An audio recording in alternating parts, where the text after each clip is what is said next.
Nini?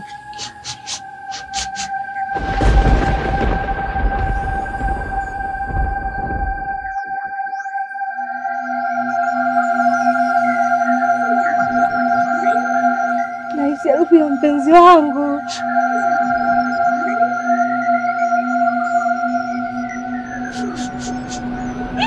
Ndio yenyewe. Iyo. Inakuja, iyo. Inakuja. Inakuja, iyo, inakuja.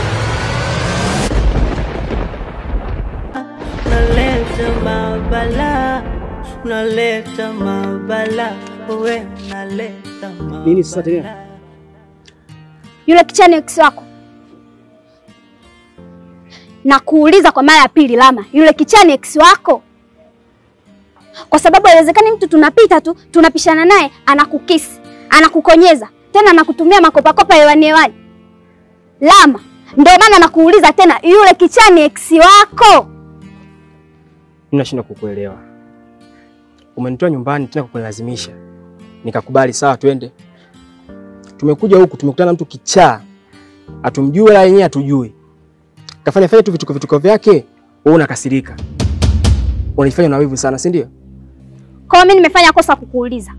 Wakati nimeona anavyokutumia makopa hewani. Lama, hivi unanifanya mimi ni mjinga Yaani unanifanya mimi sina akili, si ndio? Kulikuwa na watu wangapi huko, kwa nini asiwafanyie hivyo akufanyie wewe? Naongea na wewe. Yaani Lama, unanichukuliaje yani? Unanichukuliaje? Tenina, kuna vitu vingine ni vya kutumia tu akili. Acha kuendekeza wivu ambao una maana. Sasa nisikize kwa makini. Hizo pesa zako unazonipa zisikutie jeuri. Ukanizalau au kuniachisha kazi ukanipanda kichwani. Hiyo sio sababu ya kufanya vyote hivyo. Ulinikuta na maisha yangu na amani vizuri kabisa na naishi vizuri. Kwa hiyo tuheshimiane. Hizo pesa na mimi naweza nikatafuta na nikafanya mambo yangu vizuri kabisa. Usinisumbue kwa kitu chochote kile. Mbwa wewe. Unasemaje Lama? Nimekumisi. Nimekumisi pia. Halima, ina maana ile siku nakutendea yale yote ulinitambua? Na umesema kwamba umenimisi. Ina maana unanipenda pia?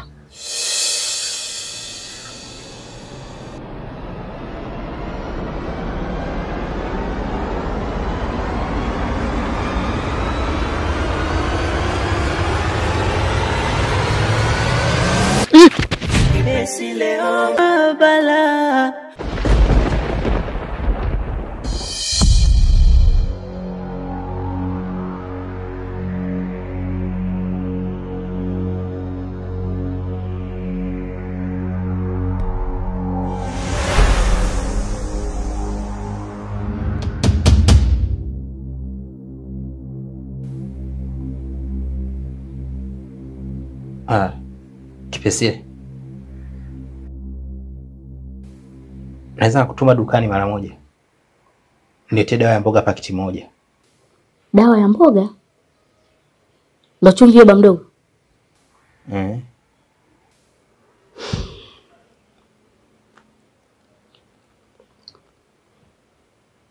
Mdogo. Sasa chumvi ya nini? Wakati chakula tushapika. Na ndo kama hivi tunakula. Umekula mchana. Ina maana usiku hauli.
Halima. Abe baba. Hivi kijana ni kweli anakaa hapa au akichezea akili? Ni kweli baba. Yeye na wenzake wote wanaishi hapa. Kwa sababu hata kipindi kile nilikuwa nakujaga hapa. Sawa. Sawa, sasa chukua simu hii. Utatoa pesa 10. Ufanye nauli ya kurudi nyumbani. Mambo ya hapa niachie mimi.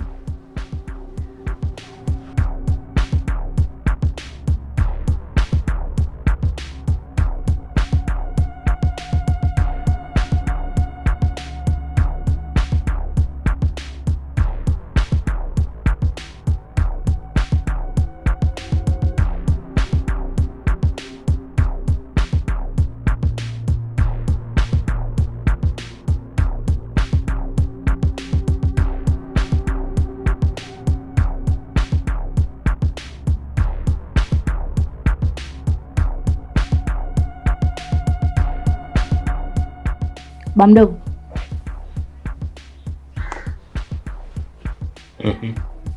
Kumbe unatoka? Ndio. Unaenda mbali sana? Sitochelewa. Dakika 5 hivi nakuwa nimerudi.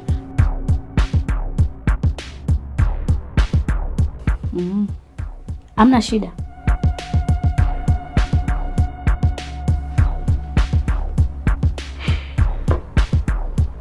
Sawa.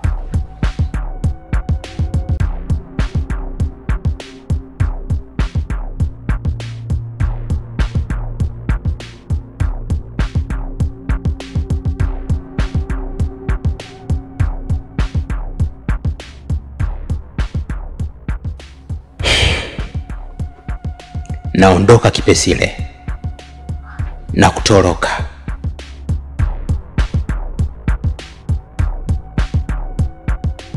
Na kutoroka kutokana na utovu wa nidhamu. Na kutoroka kwa sababu kunisikiliza. Kwa siku kadhaa sasa nimekuwa nikipambana sana, nikihangaika huku na kule ili uweze kuacha uchawi. Lakini hujataka Kipesile.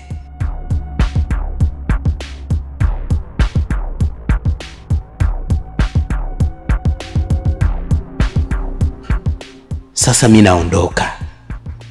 Ngoja tuone kama utatoboa. Na hii nyumba niliyokuachia ni kama nimekuacha jangwani. Kwa sababu ndani hamna mchele wala unga. Na kodi yenyewe inakaribia kuisha. Utakula mende Kipesile.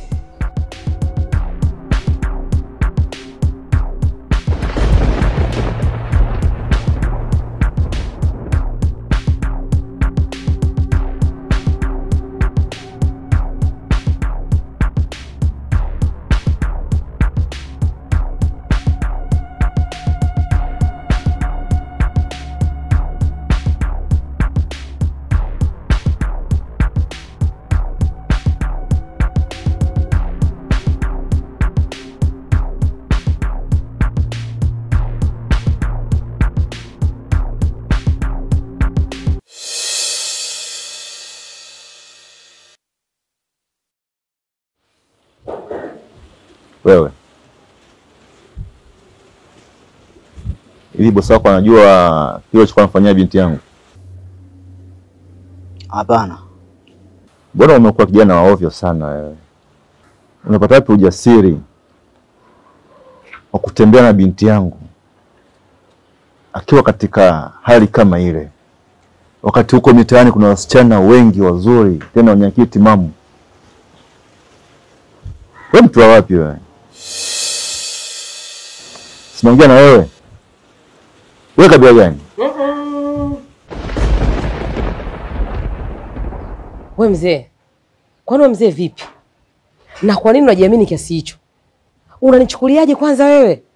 Yaani mimi niko huko na kusikia unakoroma kwenye imaya yangu, unaongea maneno yanakutoka. Yaani kama vile uko kwako. Yaani wewe mzee unaona kama vile unanimudu, unaniweza, unafanya unavyotaka wewe. Mimi nimempa adhabu mtu wangu, wewe umekuja umemponyesha, umekaa unazungumza naye. Wewe unajikuta kama vile una mamlaka wa kila kitu. Wewe una nini wewe? Yaani wewe mzee, yani bora hata ungekufa mapema tukajua umekufa, tumekuchoka. Tukabaki tu na jina lako. Yaani unapenda kunivagaa, unapenda kunizoea, unapenda kunitawala kama vile unanijua kiundani. Wakati tumekutana kimjini hapa hapa, lakini unataka kujifanya unanijua, unaniweza kila kitu wewe kwangu mimi unakimudu. Nisikilize mzee, mimi sikuogopa hata kidogo. Alafu hapa ni sawa sawa umeenda kwenye ofisi ya mtu. Ukienda kwenye ofisi ya mtu lazima uweke mikono nyuma kama umeenda kuomba kazi. Utawala ni kwako na sio kwangu, umeelewa? Unakuja hapa unabota tu, unabota kama ukiwa si una akili vile. Sitaki mazoea ya kipumbavu. Kwangu uwe na mipaka ya kuzungumza. Kwanza ulipaswa unisubiri. Uniulizie, unisubiri, uningoje. Unieleze shida yako na kusikilize. Sasa unapiga kelele tu hapa kwenye imaya yangu. Na mimi naweza kufanya kitu chochote zile, nikakutwanga wewe, nikakupiga wewe, nikakutengua ninavyotaka mimi, na uweze kusema chochote. Watu wakija hapa nasema huyu baba mwizi. Kaja kunibia kuku wangu. Na wakiangalia ni kweli umetoka wapi wewe? Tuhesabu mbaliga zako mpaka hapa hatua ngapi? Wewe mchokozi na ni mwizi vile vile. Huna sheria yoyote ya kunifanya chochote kile. Na maamuzi ya kufanya lolote. Kwa hiyo hapa ufunge domo lako uwe na adabu. Umemaliza? Nimeweka kituo. Wewe, hebu zungumza. Maana huyu si mama yako, si bosi wako, simuelewi. Anasema amekupa adhabu. Hebu niambie nini kinaendelea? Hapana mama mkuu. Hajaniponyesha huyu mzee. Mimi nilikuwa naendelea na adhabu yangu ile ile na nilikuwa huko nyuma ya banda. Mpaka Dola alipokuja kuniita kuwa naitwa na mkuu Kipesile. Yaani Anko Maiti wewe nishukuru mimi. Bila mimi wewe ungebaki hivyo hivyo. Mimi nimekuombea msamaha kwa mkuu Kipesile, nikampokea, nikamwambia mrudishie nyama zake Anko Maiti.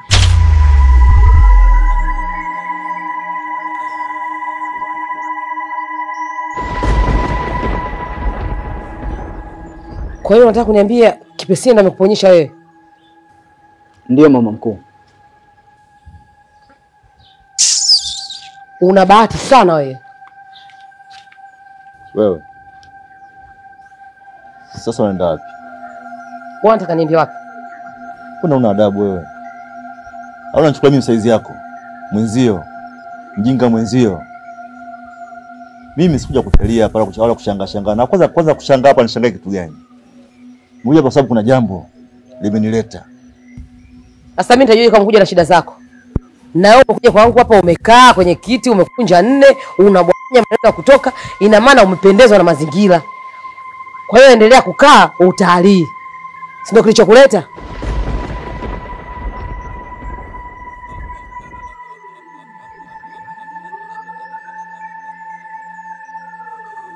Kaka. Vipi ndugu yangu? Hakikwema? Kwema kaka. Hizi njia huku mimi nilijua labda utapotea kaka. Sio kama ulijua nitapotea, nimepotea. Si ndio maana umenifuata huko. Maana pale wakati tunaelekeza nilikuwa pale. Sasa uliponiambia kwamba nakuja hivi, hiyo njia uliyokuja nayo mimi nilikuwa sijaiona bado. Basi mimi nikasema nimuwahi ndugu yangu kabla halijatokea jambo. Maana vichochoro vya huku mimi navijua. Na watu wa huku nawaelewa vizuri. Kuna jamaa anaitwa Pangala Shaba hapa kati. Ukikutana naye huyo umeisha. Vipi lakini kaka? Maana jambo lako limenishtua kidogo. Nimekaa nimetafakari vile ulivyonieleza. Nikaona huyu mtu anasema kwamba anataka aje kukaa kwangu kwa wiki au siku 2-3. Nyumbani kwake kuna wakwe sijui wanakuja kukaa hapo. Nimejiuliza kwema? Naweza nikasema ni kwema kwa sababu kama ambavyo nimekuelezea. Wazazi wa mchumba wangu wamekuja pale nyumbani na wakaniambia kwamba watakaa pale karibia wiki. Na kilichowaleta ni kwamba wana mgonjwa amelazwa hospitali. Kwa hiyo na huku hawana mwenyeji. Kwa hiyo sasa baada ya mimi kupigiwa simu na mchumba wangu akaniambia kwamba wazazi wake wako hapa mjini na kama ameniomba hilo jambo, nikaona basi tu waje waishi pale. Lakini na mimi nikajiangalia kwa upande mwingine, sio vizuri kashinda na banana pale na wako. Sio vizuri, ndio maana akasema hapa nifunge safari nije kwa ndugu yangu hata nikaa hata wiki wakati mambo mengine nione anaendaje. Hiyo familia cheche kaka. Na ukiwachekea hao inavyoonekana watakutoa kibiongo. Kwa sababu familia kabla hata mtoto wao haujamuoa tayari wanakuja nyumbani. Je, ukimuoa si watahamia kabisa?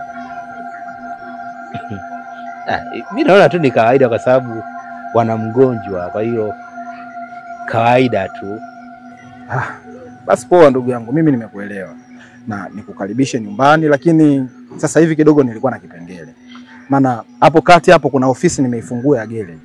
Na nilikuwa na vijana hapo nilikuwa nafanya nao kazi. Sasa kwa kuwa huu muda wa kufunga bado, mimi naona nikikupeleka pale utakaa sana. Hapa sasa hivi ninachokiona labda nikupeleke kwanza nyumbani, ubaki pale unisubiri. Alafu nikishamaliza shughuli zangu mimi nije tuongee vizuri. Au wewe unalionaje? Ni kweli bora tatu ile nyumbani mimi nipumzike, maana usafiri wa huku ni hatari. Fresh, sema hiyo familia yako hiyo ndugu yangu. Kuwa makini nayo. Wewe achana na wakwe zangu bwana, twende. Fresh, leo nikusaidie begi bwana. Shukrani sana.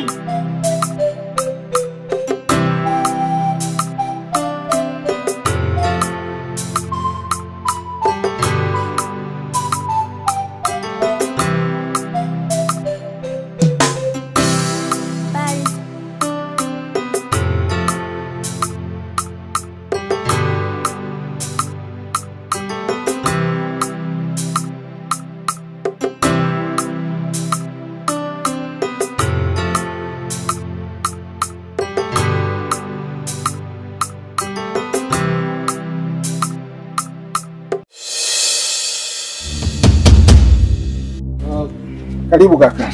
Hapa ndo nyumbani. Nini wewe?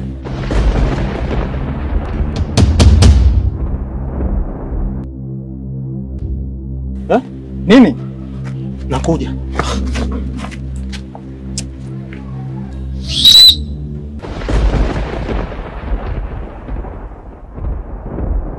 Naleta mabala, naleta mabala, wewe naleta mabala. Vipi tena?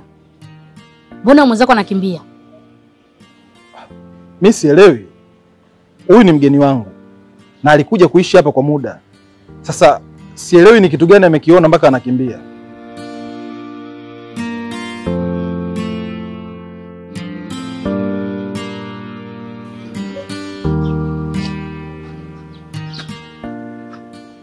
Sasa wewe, hivi una akili kweli wewe? Unawezaje kupokea mtu ambaye humjui? Sawa, tuseme ni rafiki yako, lakini mjaonana miaka mingi sana. Afu leo anakupigia simu from nowhere, anakomenta kuja kuishi kwako. Na unampokea tu kile slice. Utajuaje kama alibadilika? Hapo katikati aliumwa kichaa. Wewe unapokea tu watu. Ona sasa. Ndio kilichotokea hapa. Kaja hapa kichwa chake kimeanza kumpanda. Kaenda kukimbia kuokota makopo. Utakuja kuishi na vichaa. Muone kwanza. Nuku utumie akili. Ni ndevu ile.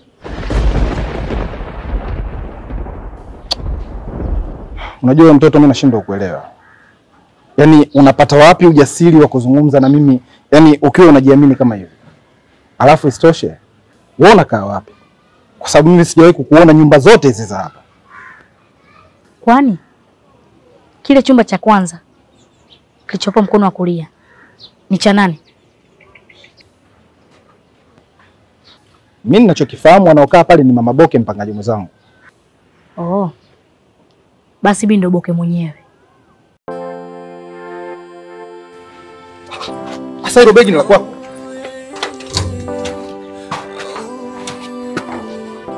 Unavunja imani za watu, umezwa balaa mikosi vuruga, unanyanyasa watu wewe, una nini?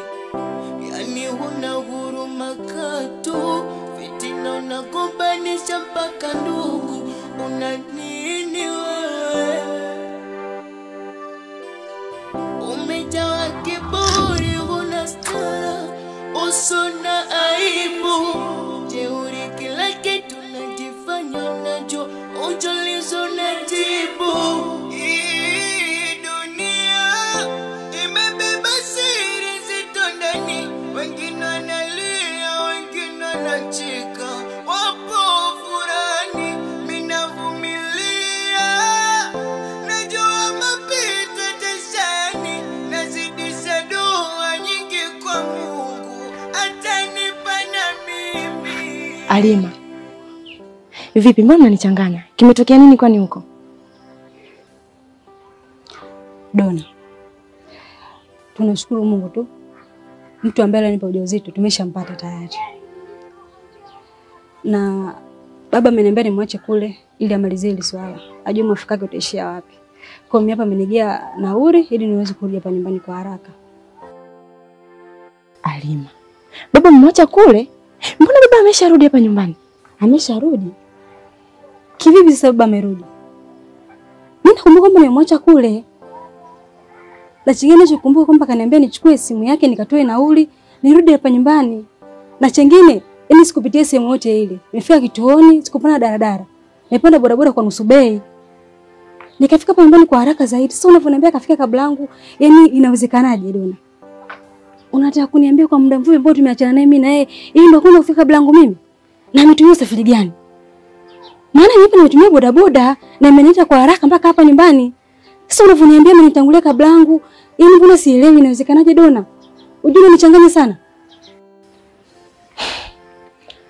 Mimi maswala haya sijui kafika saa ngapi. Sijui kaja muda gani, mimi hata siyajui. Ninachojua mimi nilikopo chumbani. Natoka chumbani nakuja sebeni na mkuta. Mtu kakaa katulia tena. Namuuliza baba, kimetokea nini huko mlipotoka? Ananiambia hakuna kitu. Akanyuka zake na kuondoka. Ndio natoka zangu naenda dukani nakutana na wewe. Na wewe tena unaniambia eti baba umemwacha huko. Na kati baba kafika muda. Mbona mnachanganya shina kuelewa nyinyi? Dona, huyu mzee ananichanganya sisi. Haisi kuchanganyiwa kabisa. Ona sasa shetani ameanguka. Wimbo wa Rose Muhando na upenda.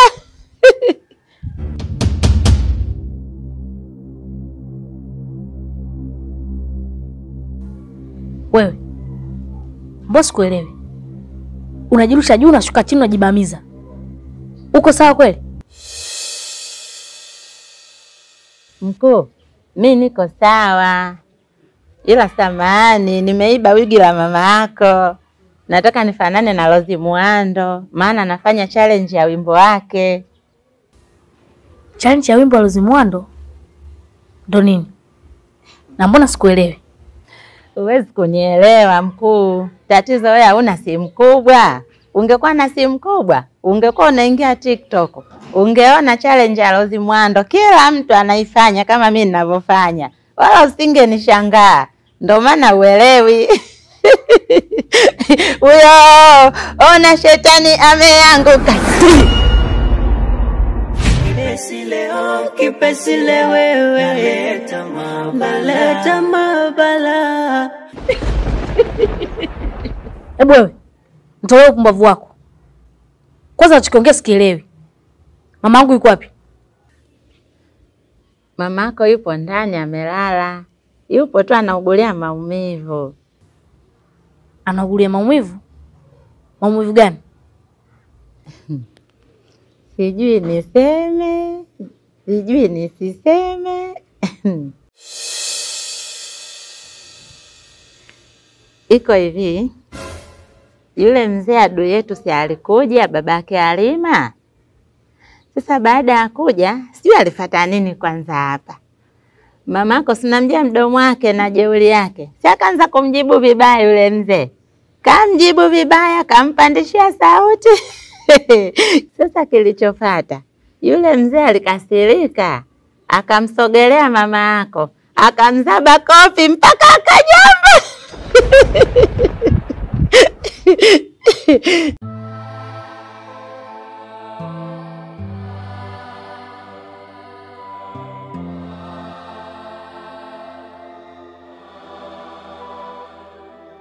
Ukweli ni kwamba nimechukua kukaa hapa nyumbani. Nilikuwa natamani muda mrefu sana nipate mume niolewe, ili niondokane na masimango ya huyo mzee. Nahisi Mungu amenipitisha kwenye jaribu hili kama sehemu ya kuonyesha mtu sahihi kwangu. Huenda huyu kijana ni sahihi, ndio maana hili limetokea.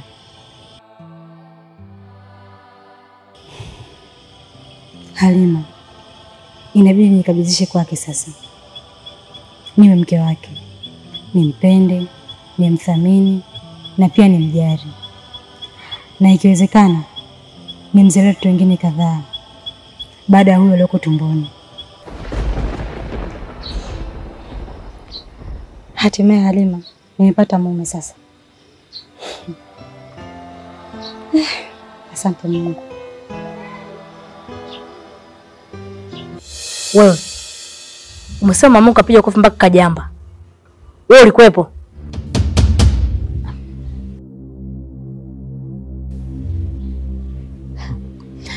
Mimi hata sikuwepo, ila nahisi ilikuwa hivyo.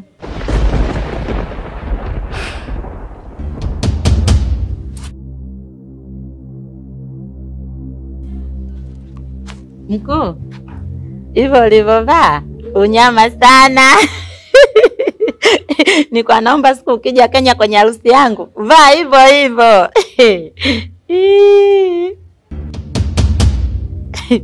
Mkuu kapendeza, utasema kisanii fulani hivi. Kumbe kichawi.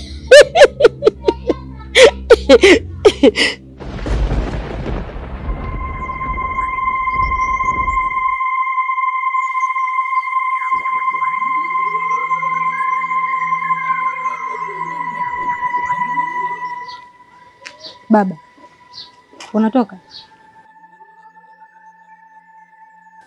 Nilikuwa na mazungumzo kidogo na wewe. Ni dharura kidogo. Kuna sehemu nimeitwa huko. Kuna kikao cha dharura, kwa hiyo sina muda. Nikirudi tutazungumza. Baba, sidhani kama ukirudi utanikuta hapa nyumbani. Maana nilikuwa na mpango wa kwenda pale dispensary kuosha hichi kidonda changu. Maana kimeingia vumbi wakati nipo kwenye bodaboda, bandage ilipeperuka. Sasa hapa sasa kama utanikuta kwa muda ambao utakaorudi hapa nyumbani. Nilikuwa naomba tuzungumze sasa hivi baba. Nakupa dakika 2. Niambie unataka kusema nini?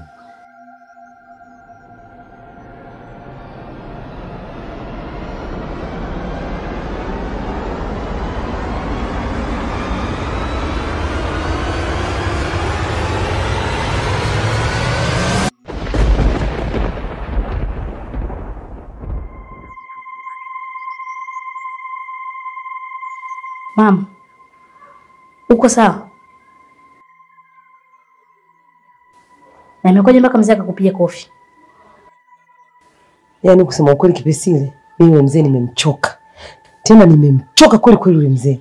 Ananidunda ugenini na nyumbani. Nikienda nyumbani kwake ananibutua, akija kwangu ananibutua. Mimi kusema kweli mzee nimemchoka kwenye nafsi yangu. Yaani vitu hivi siwezi kuvumilia kabisa, yaani siwezi kuvumilia. Na kama ningekuwa na bastola mimi huko ndani, yule mzee ningempiga shaba ya kichwa na nikampasua. Na ndio maana kila siku nini tena? Nakuuliza vitu vingine unaanza kuongea mambo mengine. Hayo yote yametokea wapi? Nimekuuliza kilichomleta hapa mzee ni nini? Na imekuwaje mpaka akakupiga? Si ndio naenda kukusimulia Kipesile? Mbona unanikatisha? Kipesile, kilichotokea hapa ni kikubwa na sio kidogo. Kama nilivyokuambia, ile maiti yako imechangamka. Yaani ni kama vampire akisikia harufu ya damu. Ndio kilichotokea kwa huyo. Alishaonja asali, katengeneza mzinga. Yaani ametengeneza mzinga. Na ndicho kilichomleta yule mzee hapa. Kumbe kipindi kile Alima yuko hapa kama msukule, alikuwa anamnyatia. Amemnyatia mtoto wa watu, kafanya anavyojua yeye, mtoto wa watu amepata mimba.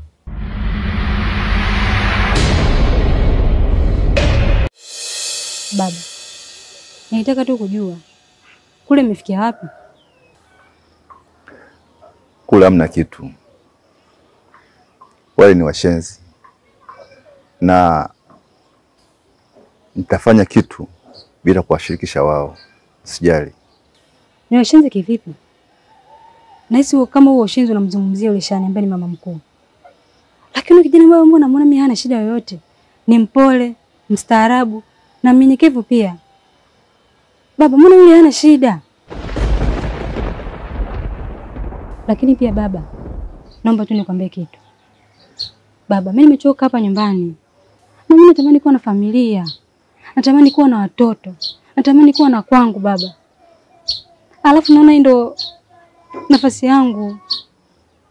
Baba. Unamaanisha nini? Ninachokimaanisha mimi, nimempenda yule kijana. Nahitaji wewe mume wangu. Mama, fanya inalowezekana. Ukae chini na mzee muongee, muweze kulimaliza hili jambo, kwa sababu ni hatari sana. Najua ni ngumu sana kwako, kwa sababu mzee ni adui yako kwa muda mrefu sana, ila kwa hili inabidi ufanye hivyo. Badilisha kauli, punguza jazba, tuliza pressure, mfuate uongee naye mpaka mfikie mwafaka wa hili jambo. Lakini jambo la pili, kama unavyojua, maiti kumpa binadamu mimba ni jambo la hatari. Ni hatari kwa sababu kiumbe ambacho kitakuja kuzaliwa hakuna mganga wala mchawi ambaye ataweza kuikontrol. Nakumbuka mimi na wewe ndio tunajua kwamba ile mimba ni ya maiti. Hivyo basi mama, nakuomba nenda kakae na mzee na uongee naye kwa makini, ili kile kiumbe kiweze kuuawa kabla ya siku 30. Tofauti na hivyo, moto utawaka. Hivi Halima, una akili kweli wewe? Yaani hauwezi ukaamua hata siku moja ukafanya jambo ambalo ni la msingi watu wakusifu. Wewe kijana pia unamjua?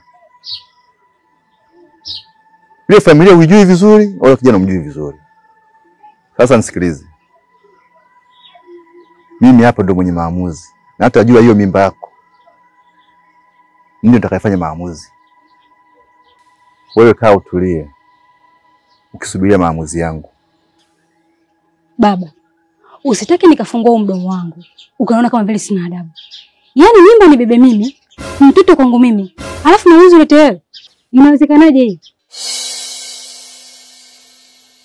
Na kama ukubwa unataka maamuzi, beba mimba yako ndio iletee maamuzi, lakini sio mimba yangu mimi. Sitosikiliza tena ngonjera zako kuanzia sasa. Nitaishi na yule kijana kama mume wangu. Na nitaminda yeye pamoja na mwanangu. Nitahakikisha hata udhurike kwa kitu chochote kile. Na Yesu umenielewa.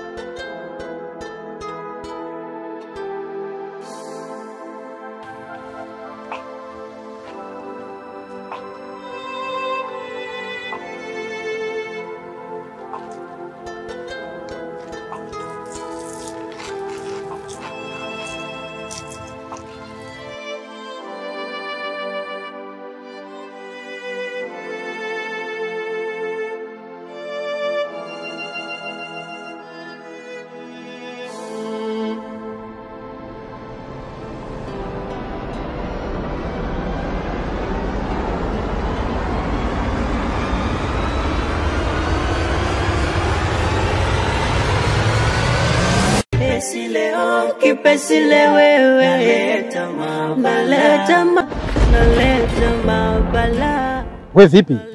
Kaka, naonekana una mawazo mengi kichwani. Maana nimekuona, nikakunyatia na una hata hujashtuka mpaka nimefikia hatua ya kukugusa yani. Hivi wewe mwanangu, kwa nini ujihurumie? Yaani wewe unajijua kabisa una matatizo. Unajua kabisa humu ndani simechanganyika, ni moja haikai, mbili inatikisika. Sasa kwa nini unashindwa kujipambania ndugu yangu? Uende hospitali wakakuchunguze kabla tatizo hilo hajawa kubwa. Alafu eti unahangaika unataka kuja kwangu ili uje kuniletea matatizo au? Umesikia pale Milembe? Oya, sikia babu. Wewe achana na mimi mwanangu. Hebu achana na maisha yangu. Mimi nimeshakushtukia wewe una shida gani? Kaka Gozi Gwaiman. Wewe ni rafiki yangu wa muda mrefu. Na unanijua vizuri. Tumesoma wote kuanzia darasa la kwanza mpaka la 7. Na mimi na wewe tulikuwa watu wa karibu sana. Kwenu unapajua na kwetu unapajua. Hiki kitu sijakuelewa kabisa yani. Nakumbuka kwamba usifikirie kwa namna yote kunikataa nisiishi na wewe. Kwa sababu unajua kama nilivyokuambia wewe ni rafiki yangu wa karibu sana. Na tulikuwa tukiwa pamoja muda mrefu shuleni. Muda mwingine mimi nilikuwa nakuja na maembe, unakuja na chumvi. Tunakula kwa pamoja. Sasa hivi unapoanza kunianzishia vitu vingine, unaanza kuniambia sijui mimi nimekueje. Kama sehemu ya kunikataa nisiishi kwako, unakuwa unanikosea kaka. Wewe ni rafiki yangu. Basi kumbuka hata wema kidogo ambao nishawahi kukufanyia.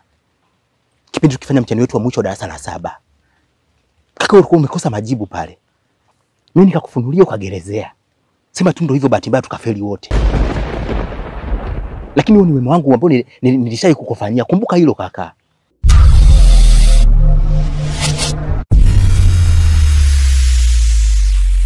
Unawezaje kupokea mtu ambaye umjui? Sawa, tuseme ni rafiki yako, lakini mjaonana miaka mingi sana. Afu leo anakupigia simu from nowhere, anakomenta kuja kuishi kwako. Na unampokea tu kila slice. Utajuaje kama alibadilika? Hapo katikati aliumwa kichaa. Wewe unapokea tu watu. Ona sasa. Ndio kilichotokea hapa. Kaja hapa kichaa chake kimeanza kumpanda. Kaenda kukimbia kuokota makopo. Utakuja kuishi na vichaa. Muone kwanza. Nuku utumie akili. Ni ndevu ile. Wewe umechanganyikiwa ndugu yangu. Wewe sio mzima. Wewe ni kichaa.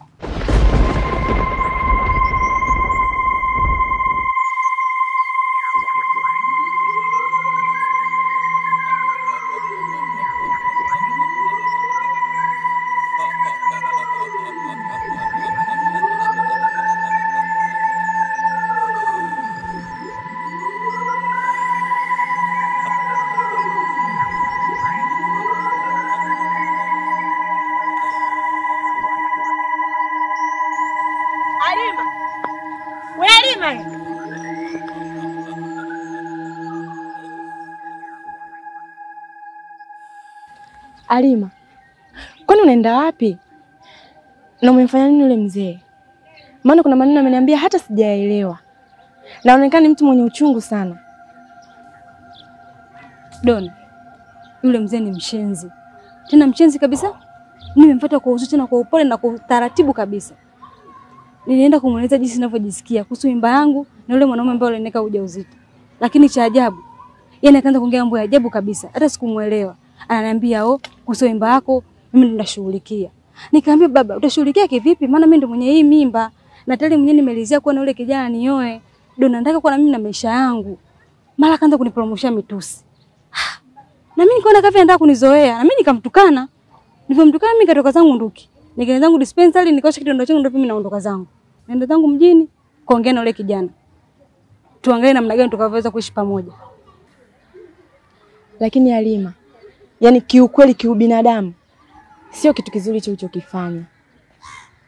Sio vizuri kumtukana baba yako, tena baba yako mzazi. Mimi nimemkuta amekaa pale akiwa na huzuni kubwa sana. Na kuna maneno ameniambia. Unajua hadi nashindwa kuyaongea mbele yako Alima. Lakini Alima, mbona unakuwa hivyo wewe? Mbona unashindwa kumheshimu babako hata kidogo tu? Mbona unakuwa mtovu wa nidhamu Alima?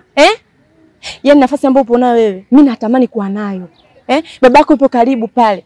Ukilala ukiamka babako unamuona. Mimi babangu yupo mbali. Na natamani babangu angekuwa karibu, angekuwa ananipa baadhi ya miongozo. Mbona unakuwa hivyo Alima? Hebu acha kuniambia maneno ambayo hana mbele wala nyuma. Unajua kabisa sasa hivi ndio zilivyokuwa ngumu Dona. Na mtu unapopata ndio hapo inabidi upashikilie tena kwa makini zaidi. Sasa mimi nimempata huyu kijana tena kajilengesha tu kanitia mimba mwenyewe kwa bahati mbaya. Nataka nikajipeleke kwake, aniwe kabisa, awe mume wangu ni mzee na watu wengine. Sasa wewe na huyo mzee wako huyo ambaye sio kupata na akili, mnataka eti kunizuia. Nyinyi kina nani hasa? Gozi. Mimi sijakuelewa. Yaani sijaelewa unamaanisha nini kuniambia kama mimi ni kichaa. Mimi niko sawa kaka, mimi ni mzima. Na nadhani tuachane na haya mambo mengine. Turudi pale kwenye ajenda yetu kuu. Wewe ulikuwa shahidi ushanipokea. Na ushakubali kwamba niishi kwako kwa muda wakati nikiweka mambo yangu sawa, wale ndugu zangu waondoke. Na umenipeleka vizuri tu hadi nyumbani kwako. Sema tu labda unashangaa kwa nini mimi nimekimbia. Ni kwa sababu pale nimemkuta yule mtoto. Yule mtoto naweza kusema kwamba ni adui yangu. Kwa sababu yeye na mama yake wananidai hela. Sasa nilipomwona yuko pale nikajua labda amejua kwamba nimekuja huku ndo kanifuata pale kunidai. Ndio maana nikaamua nikimbie kwa muda ili baadaye nirudi. Ndio kitu ambacho nimekifanya, nilikuwa nimejificha huku ili baadaye giza likiingia ndo nije pale kwako. Kwa labda kama kuna mambo mengine kakwambia kwamba sijui mimi nimekueje, nikoje, usimsikilize kaka. Hilo ni adui yangu. Wewe sikiliza nikwambie. Mimi nafahamu kila kitu kinachoendelea. Yule dogo amenieleza kila kitu kwamba wewe akili zako sio nzuri. Yaani kuna muda zinakuja, kuna muda zinaondoka. Yaani kama vile maji kubwa maji kujaa. Wewe minala yako haijakaa sawa sawa. Sasa wiko unachokitaka iko eti kwamba uje kwangu pale ili univurugie mfumo wa maisha yangu, uniharibie vitu pale. Hicho kitu hakiwezekani. Cha kufanya wewe inabidi ujipambanie. Nenda kawatafutie madaktari wa akili wa kupambania afya yako, lakini sio wewe kuja kwangu. Nafikiri utakuwa umenielewa. Alafu wewe unasema kwamba eti una uadui na ule mtoto. Hivi baba kama wewe inawezekana vipi jamani uwe na uadui na ule mtoto kama sio ukichaa? Wewe unataka kuichezea akili yangu Unataka uje pale ili na mimi uniambukize ukichaa wote tuwe mataila. Oya babu, haiwezekani. Tafuta dokta akakutibie na sio kuja kwangu. Gozi, nisikize basi. Au mpaka nipige magoti ndio ujue kwamba niko kwenye shida kweli. Nahitaji msaada wako. Maana nimekuelezea yote tuliyofanya shuleni pamoja hata hutaki kunielewa. Kaka mimi ni mzima. Yaani kama yule mtoto kakwambia kwamba mimi nikichaka kudanganya. Mimi niko fiti kaka. Au labda nikuhesabie namba 1 mpaka 10 ndio ujue kwamba mimi niko sawa.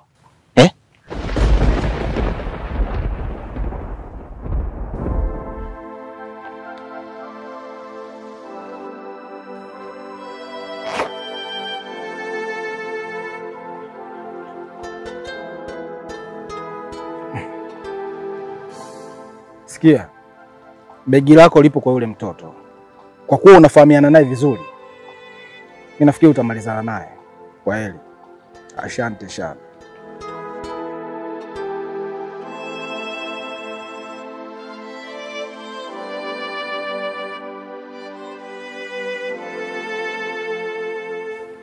Kipesile. Tutumshenzi huyo.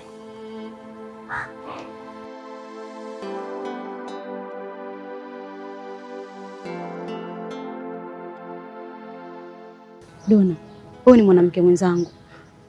Na unaelewa fika sasa hivi ndio zilivyokuwa ngumu. Hakuna muaji. Watu wanachezea tu kama vile nilivyokuambia mara ya kwanza. Vijana tu wanakuchezea na kukuacha. Wewe mwenyewe polipo unatamani sana ndoa mtu akustiri tu wewe na kwako. Lakini wapi? Bado hujapata hiyo bahati. Na labda nikuibie tu usili Dona. Nimehangaika sana mimi kutafuta mtu wa kunioa au kunistiri tu niondokee na masimango yule mzee pale nyumbani. Lakini wapi? Na kuna mtu ambaye nikopo na diliki kuitegesha kwa wanaume. Hizo siku zangu za hatari ili anipe mimba tu kwa makusudi, anioe kwa lazima. Lakini wapi? Ndio kwanza kupa anikimbia na kuruka viunzi. Sasa hivi kaitokeza huyu kijana ameniweka mimba. Inabidi nimng'ang'anie, nimshikilie.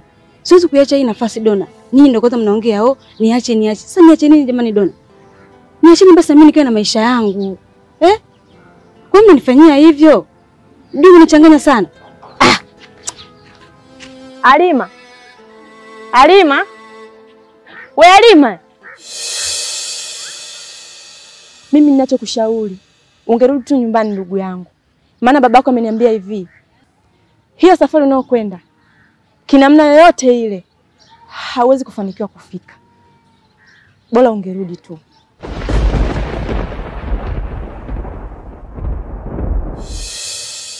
Aenda huko na pala lake. Hii safari yangu unaenda.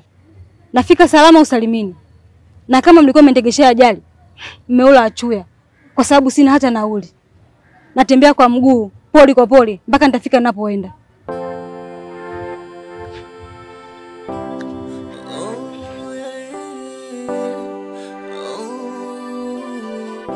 Unavunja imani za watu, umezwa balaa mikosi dhuruba, unanyanyasa watu una nini? Yani huna huruma katu, fitina unagombanisha mpaka ndugu, una nini wewe?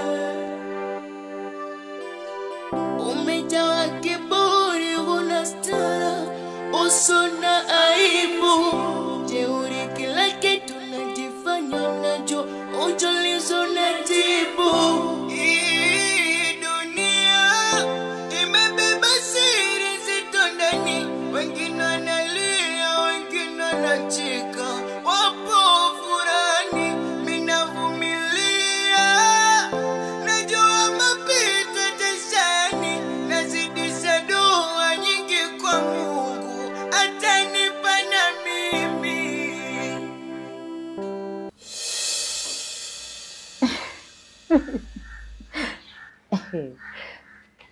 Iyo mideni ndo inafanya na kesha lokesheni. Afande niacheni, nipe namba pesa yenu nitawatumieni. Uwimbo wa Zuchu na Pateni mzuri na upenda, kila mtu anauimba. Na mimi nikaona nisipitwe. Sasa hapa nimeshajitengeneza, nimekuwa kama Zuchu. Ngoja nikamwambia Nkomaiti naye ajitengeneze awe kama Afande, tukafanye challenge.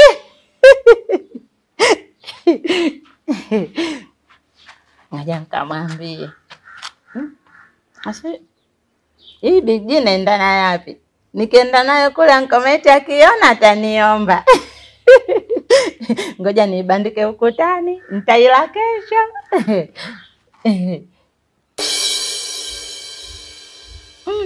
Lakini hapa Nkomaiti anapendaga sana kupita, ataiona. Ngoja nifiche huko juu asiione. Kaka. Afande legeze kamba ili niweze kukupanga afande, au niwe wako mchumba. Mchumba wa afande anaondoka.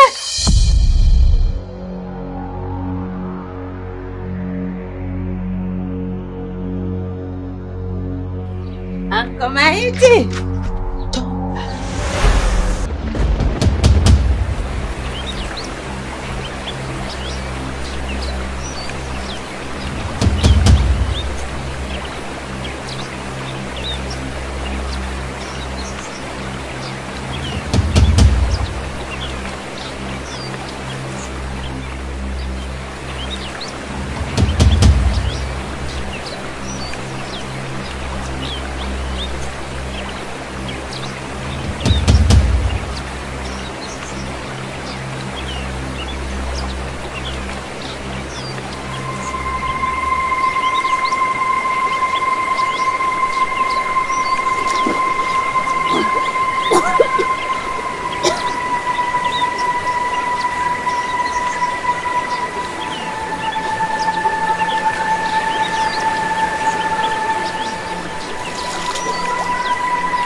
Si Halima. Na kwa nini anampigia baba? Na wakati alikataa kabisa kumsikiliza. Ila ngoja nipokee, labda kabadilisha maamuzi. Halima. Ni mimi Dona, ndo nina simu ya baba. Nisikize kwa makini. Mwambie baba yako aache kunichezea michezo yake ya kipumbavu. Asizani kwamba nitagairisha safari yangu. Siwezi. Maana amenitumia mto. Nimepambana, nimeogelea mpaka nimekunywa maji. Mungu kanisaidia, nimetoka salama. Nafika mbele na yote tena kanitumia kubavu mwingine. Mwambie kabisa aniache. Napambana ili nipate ndoa. Napambana na mimi nistirike. Sasa kwa nini anaelekea pingamizi kibao? Kwa nini? Unajua unichosha sana. Mwambie aniache kabisa, nifanye maisha yangu. Unasemaje? Mbona sijakuelewa? Halo? Alima? Halo?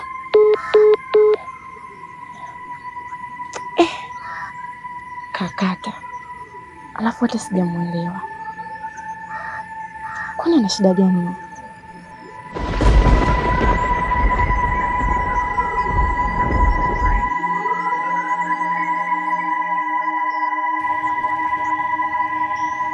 Wewe mzee, naona ananizoea sasa.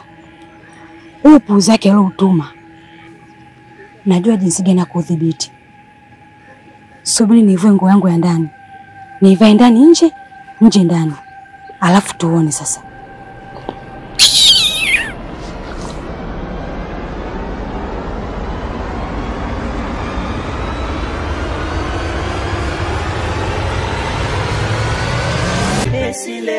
Kipesi leo wewe naleta mabala, naleta mabala, wewe naleta mabala. Baba. Baba.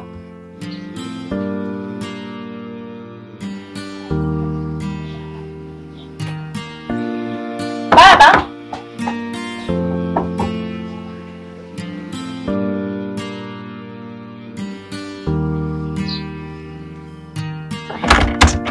Baba. Baba. Wewe vipi? Mbona unavuta mlango kwa nguvu hivyo? Kumbe ulitoka. Mimi nilijua upo ndani. Ndio nilitoka na siwezi kuacha mlango wazi. Ndani hakuna mtu. Funga mlango, nimeondoka. Sawa.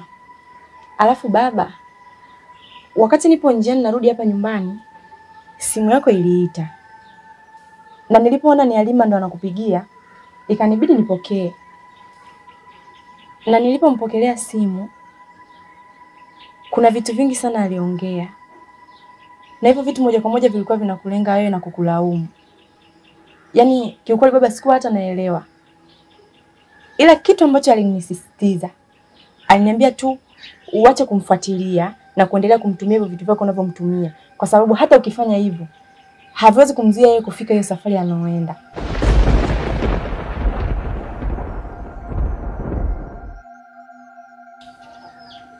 Wewe vipi tena?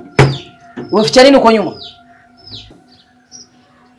Sijaficha kitu mama mkuu wangu. Vipi kwani? Salama?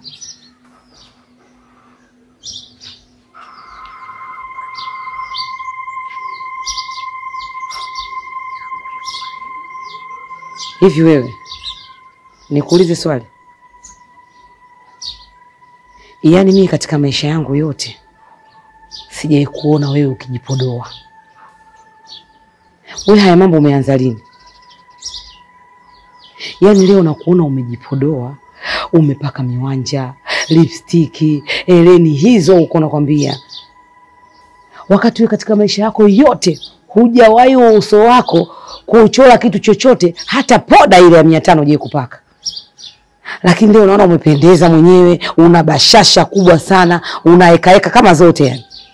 Ndugu yangu, sasa endelea kujichekesha mbele ya huyu mtu. Kama hujatema mate wewe kama unasafura. Nakwambia kabisa kaa mbali, hii ni danger. Tena umuogope kama ukoma, hafai hata kidogo, hata kwa kulumangia huyu. Mimi mwenyewe kanisababishia matatizo huyu, sina hata mnaye. Nimepigwa makofi na yule mzee, na yote ni sababu yake yeye. Hii nyumba nilikuwa naziona kama ziko 5 au 6. Kumbe ni nyumba moja tu. Yaani naona duble kizunguzungu. Yote sababu yako wewe. Kama usingefanya ulivyofanya kwa yule mtoto wake, yule mzee asingekuja hapa. Lakini wewe umejiona kidume, umeyafanya ya kuyafanya, yule mzee kaja hapa, kajaa upepo, kavimba, kaja kunitia makofi mimi. Alafu eti Kipesile ananishauri mimi niende kajadiliane yule mzee tu yamalize. Nenda kujadiliana naye nini mimi? Na anakimaliza kipi wakati matatizo umesababisha wewe kwa starehe zako? Alafu wewe kaeka nikapata mimi kwa yule mzee.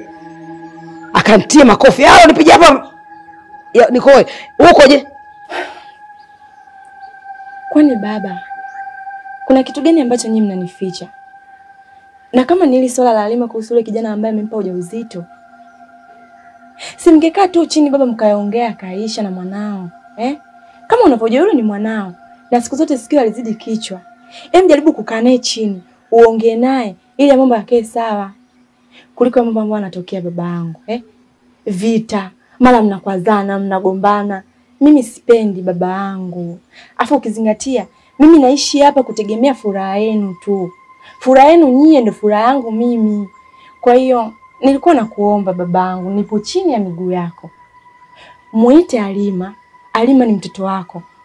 Mkae chini, muyaongee, nadhani atakuelewa. Wewe ni mkubwa, wewe ndio kwanza kuliona jua babangu. Muite mkae chini muyaongee aishi. Mimi sipendi kuona mnaendelea kuwa hivyo. Nakuomba. Samahani kama nitakuwa nimekukwaza lakini. Sawa, chukua funguo hii. Fungua mlango. Niache mimi hiyo kazi.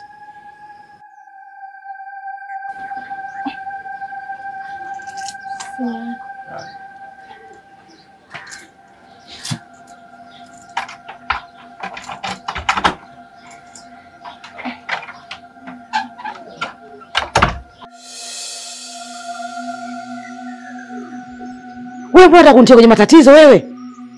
Yaani mimi nikapata shida kuongea na yule mzee, akafanya anavyojua yeye vya kunifanya, nirudi hapa mimi niko hoi, alafu mvokuwa hamna msaada wote, zidi ya kunipa pole tu. Mimi siendi kuongea na yule mzee kujadiliana na swala lolote kulimaliza. Utalimaliza wewe. Kila mtu awe msalaba wake. Ya kwangu nabebaga mwenyewe na hema nayo mwenyewe. Na wewe utaumaliza msalaba wako wewe. Wewe usinitie kaeka mimi. Wewe! Mtaka nife mimi? Mtaka kunitoa kafara mimi? Mimi siendi. Anayesifia mvua siku zote imemnyea. Yule mzee namuelewa. Simuwezi kwa uchawi, simuwezi kwa ngumi, kwa lolote. Niacheni jamani. Alafu wewe, mimi natoka. Sasa kaa usahau kilichokuleta. Cheka cheka, nengeneka, mlegezee jicho huyu. Misukuru usipe chakula wala vyombo usioshe. Alafu uone kitakachokutokea. Narudia tena. Usimchekee huyu mtu. Atakujaza tumbo hiyo.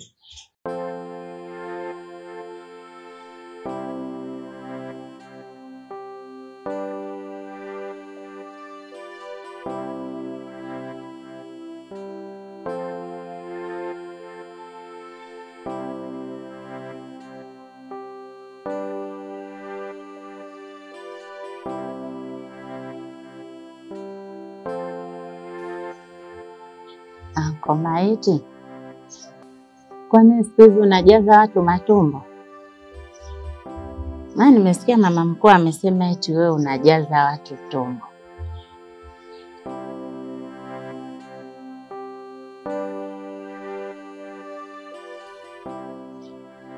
Afu naona siku hizi hata mnishirikishi kwenye mambo yenu. Mnaongea tu wenyewe, mimi hata mniambie.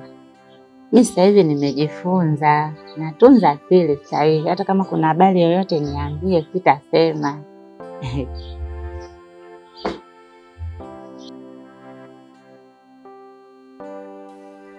Na kuongelesha Anko Maiti unanikalia kimya. Yaani hutaki kuongea na mimi wala nini. Yaani muda wote tu mimi naongea upo kimya. Haya. Nakuangalia tu. Unamkalia kimya Zuchu, hautaki kuongea na Zuchu. Haya, unajua unapoteza bahati.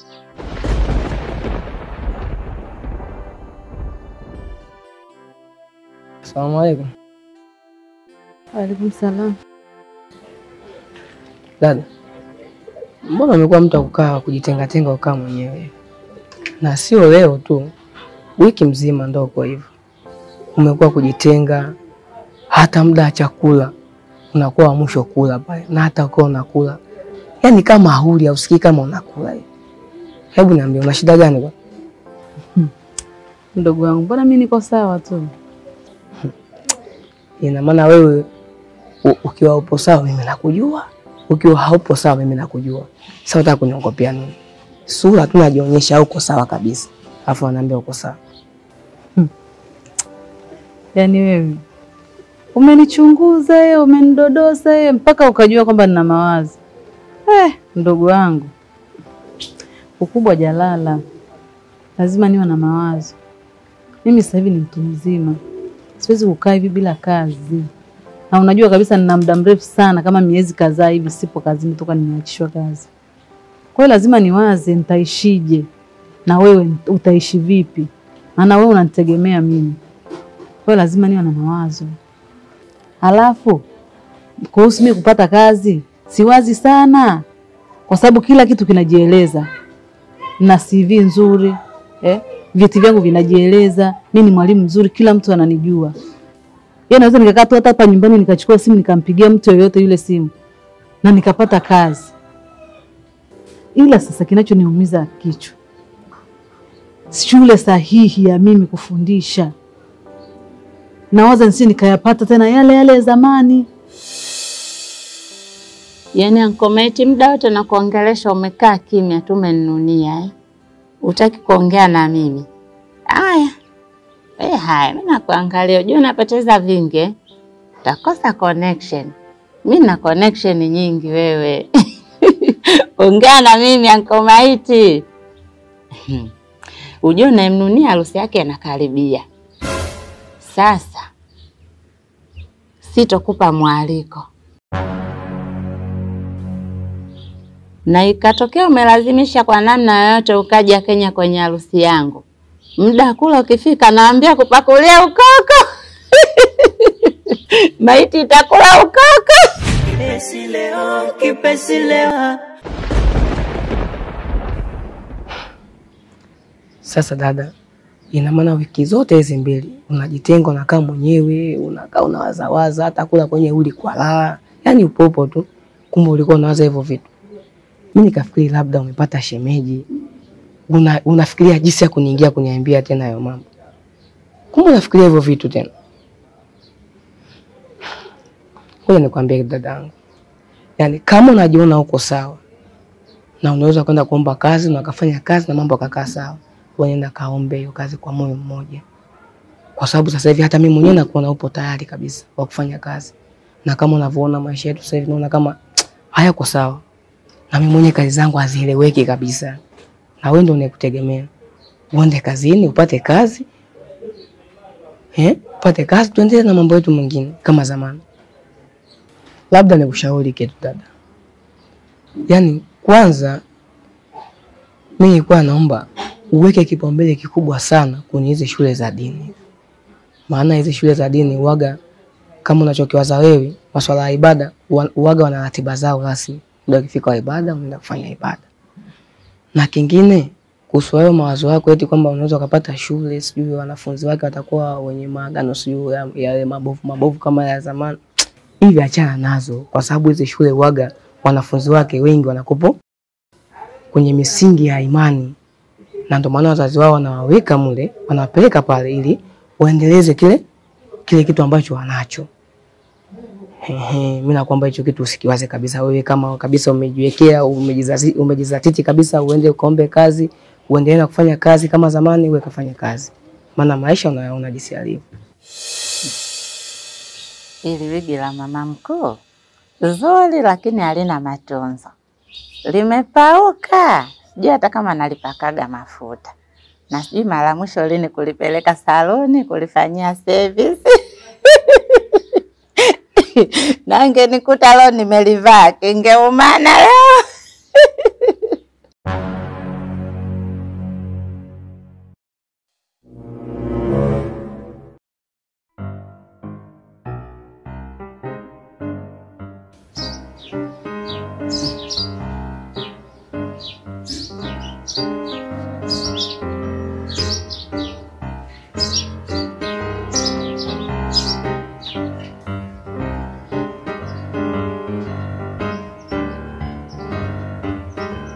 Dori umejamba?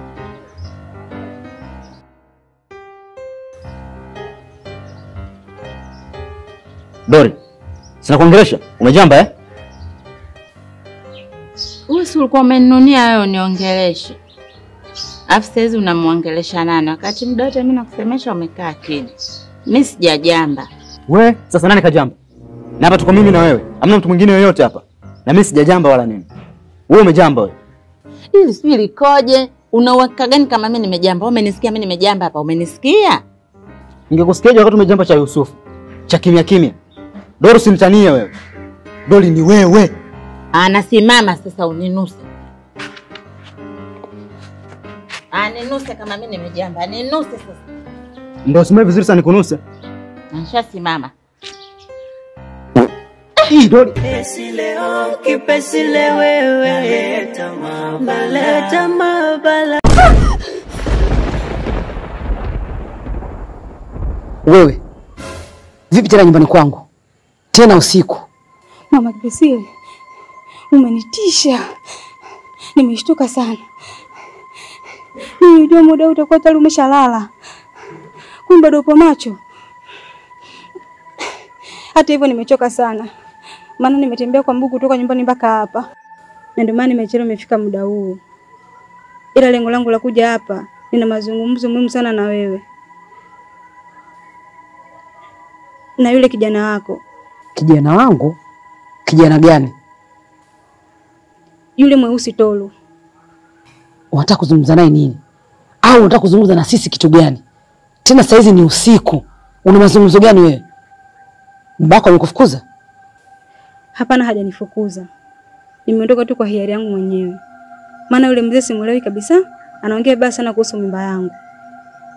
Na ndio maana nimeamua kuja huku. Yaani simuelewi. Nahisi kama vile anaweza kufanya chochote kile ili mimba yangu ikaharibika. Na mimi nikaona sio vyema. Ni heri tu nikaja huku.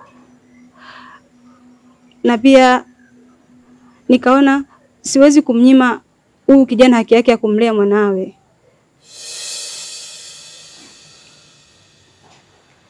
Yaani namaanisha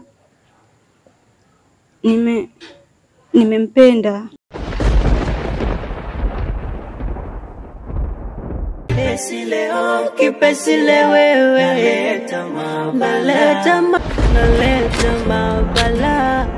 Naleta mabala. Wewe naleta mabala. He? Ba mdogo. Kumbe bado hujalala. Hapo uliposimama ungati naomba. Yaani mimi nijua nikirudi nitakuta ushalala kitambo. Kumbe bado. Ba mdogo. Naongea na wewe. Kwani kuna nini? Na mbona unijibu?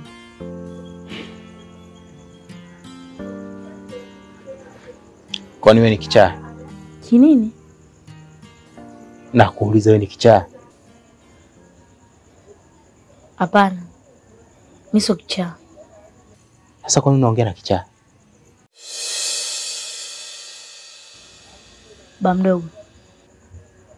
Samahani kama nimekosea kwa kufanya kitendo kile. Kwenda kwa rafiki yako na kumwambia maneno yale. Lakini ba mdogo, nimeenda kumwambia ili akufukuze pale. Urudi nyumbani tuendelee kuishi wote. Maana mimi siwezi kuishi peke yangu bila wewe. Na wewe ndo mtu wangu wa karibu. Ukiondoka mimi nitaishi na nani? Na ndo maana mimi niliona kabisa unakaribia kuniacha. Ndio nikaenda kwa rafiki yako kwenda kumwambia kwamba una kichaa ili akufukuze. Lakini pia jambo la pili ba mdogo, nimefanya yoyote kwa faida yako na usalama wako pia. Ba mdogo, siku ikatokea umeondoka nje ya hapa au ukaenda kuishi sehemu nyingine bila uwepo wangu, watakuua. Nisikilize wewe penda. Tena unisikilize kwa makini. Kuhusu hiyo mimba yako, nilishaijadili mimi na mwanangu Kipesile. Na tulipanga tuje kwa baba yako, tuliongea hilo swala. Hiyo mimba hatuihitaji. Na hata wewe mwenyewe hatukuhitaji kabisa kwenye hii himaya. Sio unaelewa ninachokiongea? Halafu umenikosea sana wewe mtoto wewe. Mimi mwenyewe nilikuwa mbali kwenye anga za mbali kunaenda kwenye nchi za watu. Nashangaa elizi yangu inapiga alamu. Narudi kumbe ni wewe na kidachole chako hicho. Mimi nikajua mwizi anakuja kuniibia. Umenikosea sana. Sitaki kukuona hapa. Na usije ukarudi tena kuja hapa kunieleza habari za kumpenda mtu hapa nyumbani kwangu. Sio wewe unachokiongea. Nitakufanya kitu kibaya. Uondoke sasa hivi katika himaya hii. Sina masiala na sina mchezo na wewe. Na namjua vizuri sana baba yako. Usiniletee matatizo. Fanya uondoke. Hebu subiri.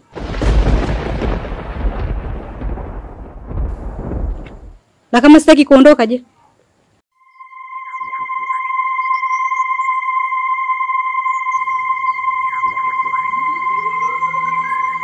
Kama utaki, dawa yako naijua. Eti dawa yangu naijua. Nipe sasa hiyo dawa. Nipe. Nisikilize kwa makini. Yaani hapa sitoki. Nije na trekta na winji. Chochote kile fanya, lakini hapa mimi siondoki. Yaani kwa kifupi, mimi hapa ndo nimefika. Sijui unanielewa? Hapa nimekuja kuolewa. Hatoki mtu mpaka kieleweke.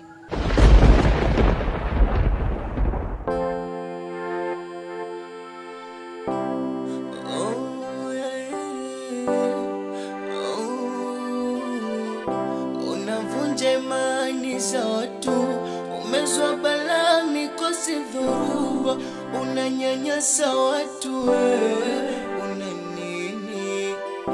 Yani una huruma katu, fitina unagombanisha mpaka ndugu, una nini wewe? Ingia. Umejawa kiburi. Mshaka. Ingia.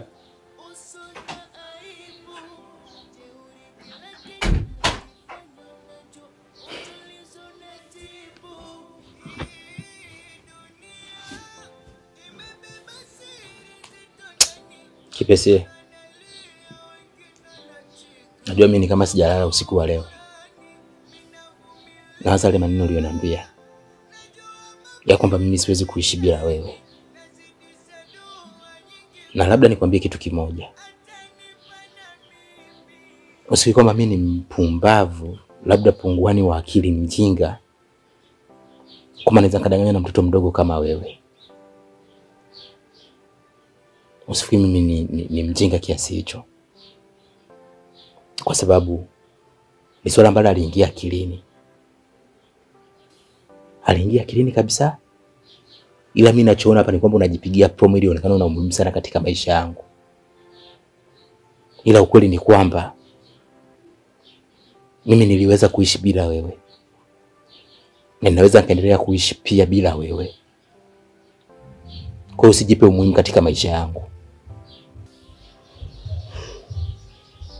Ni kweli ba mdogo ninasema. Ni kweli kabisa. Lakini ba mdogo, mimi sipendi kukufuatilia. Na sipendi kuganda kiasi hiki.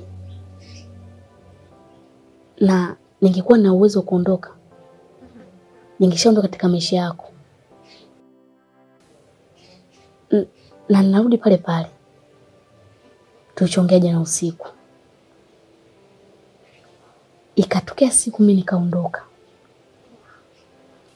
au wewe kwenda kulala sehemu nyingine nje ya hapa bila uwepo wangu, au bila mimi kujua ulipo, watakuua.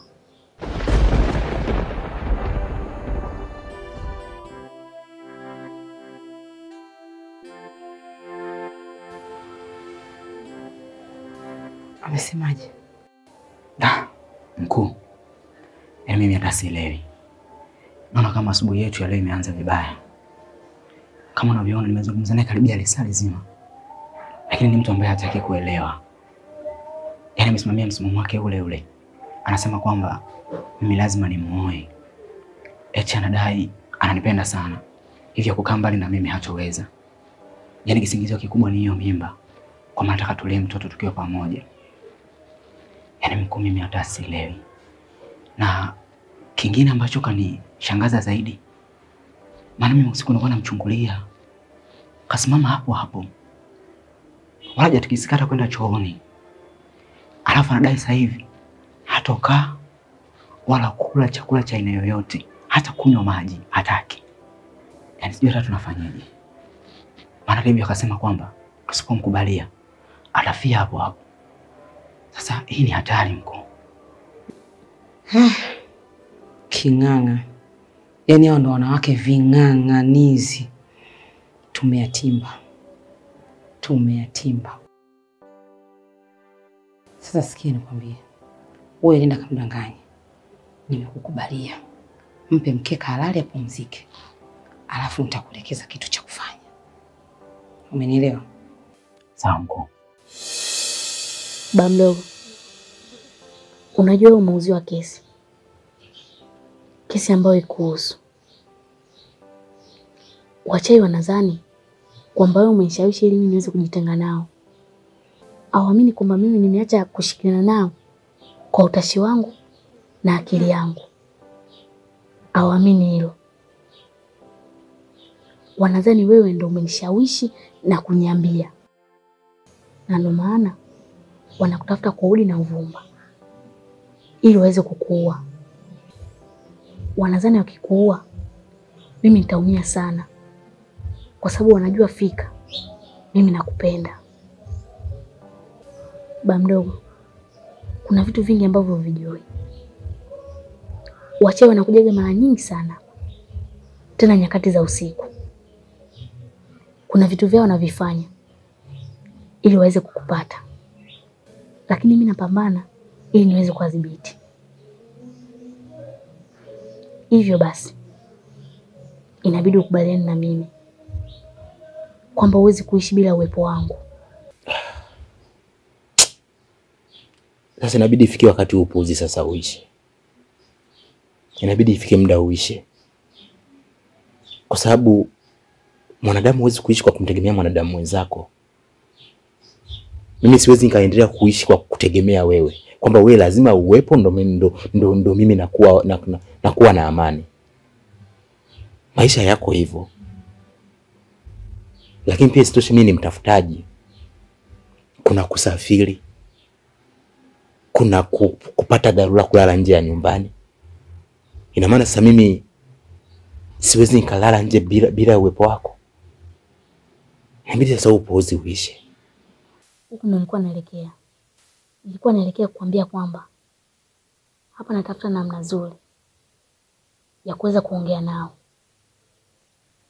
Niongee na mama, kwa sababu mama ndo anawashindikiza wale ili waweze kuyafanya haya. Niongee naye vizuri ili waweze kuniachia. Niwe huru.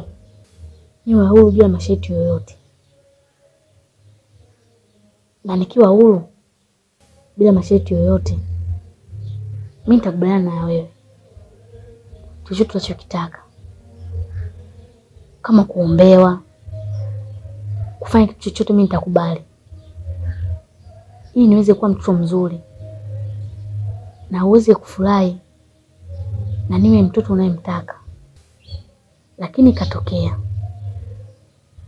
wakakataa kuniachia bila masharti, basi tambua kuna mambo mawili baba mdogo. Nipambana nao ili niwaue au waniue.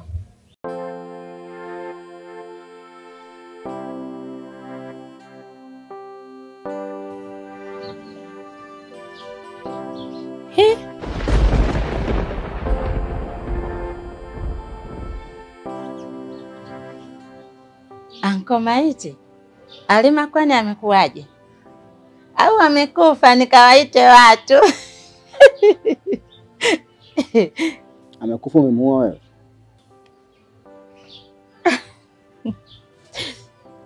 Hivi unajua Dori, niliapa sitazungumza na wewe baada ya kile ulichonifanyia jana. Yaani nilitarajia sasa hivi utakuja hapo kile makosa yako na uombe msamaha. Lakini bado unafika hapo unaanza kuongea tena ujinga ule ule. Hivi wewe Dori, wewe unajielewa vizuri wewe? Au wewe unaona ulichokifanya jana pale ni kitu cha kawaida? Hauwezi kuomba msamaha, si ndio? Yeye unasubutu binadamu wenzako unampumulia mdomoni, halafu unakimbia unacheka. Hivi ungekuwa pale watoto, wangeona lile tukio ulilofanya wewe, si wangeiga? Wangechukua kitu cha kawaida kama mtu mzima kafanya nao si wanafanya? Au kama watoto wanaiga kwa watu wazima? Yaani mtu umejamba mara kwanza nimekwambia umejamba. Halafu mwenyewe ukasema kwamba ninuse. Na kunusa unanijampia tena mdomoni. Halafu unakimbia unachekelea kabisa. Haya ungekuwa watoto pale? Hivi Dori unajielewa wewe nakuuliza? Hizo tabia za wapi Dori? Mbona Tanzania tupo hivyo? Mbona tabia za kijinga jinga?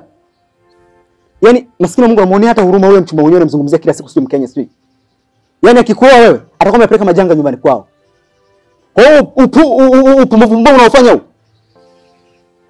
Mimi ninafanya kazi nawe kwa amani, nilijisogeza karibu tufanye kazi kwa amani na upendo. Ila naona mazoea yanazidi sasa.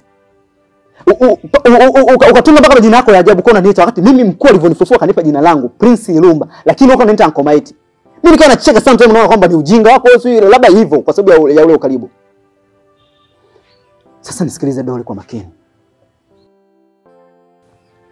Ujinga wako nao mwingi sana ambao umenifanyia. Nikisema nizungumze nitazungumza mpaka hata huyu alolala ataamka. Nakupa onyo. Na sitaki tena uniite majina yako ya ajabu ajabu. Niite jina langu. Maskini anko, umeongea kwa uchungu mpaka roho yangu inauma.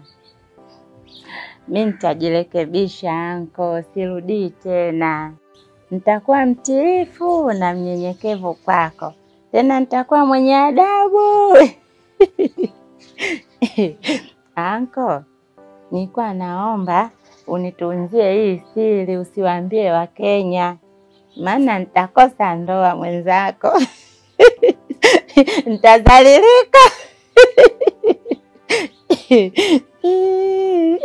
Sawa patnangu.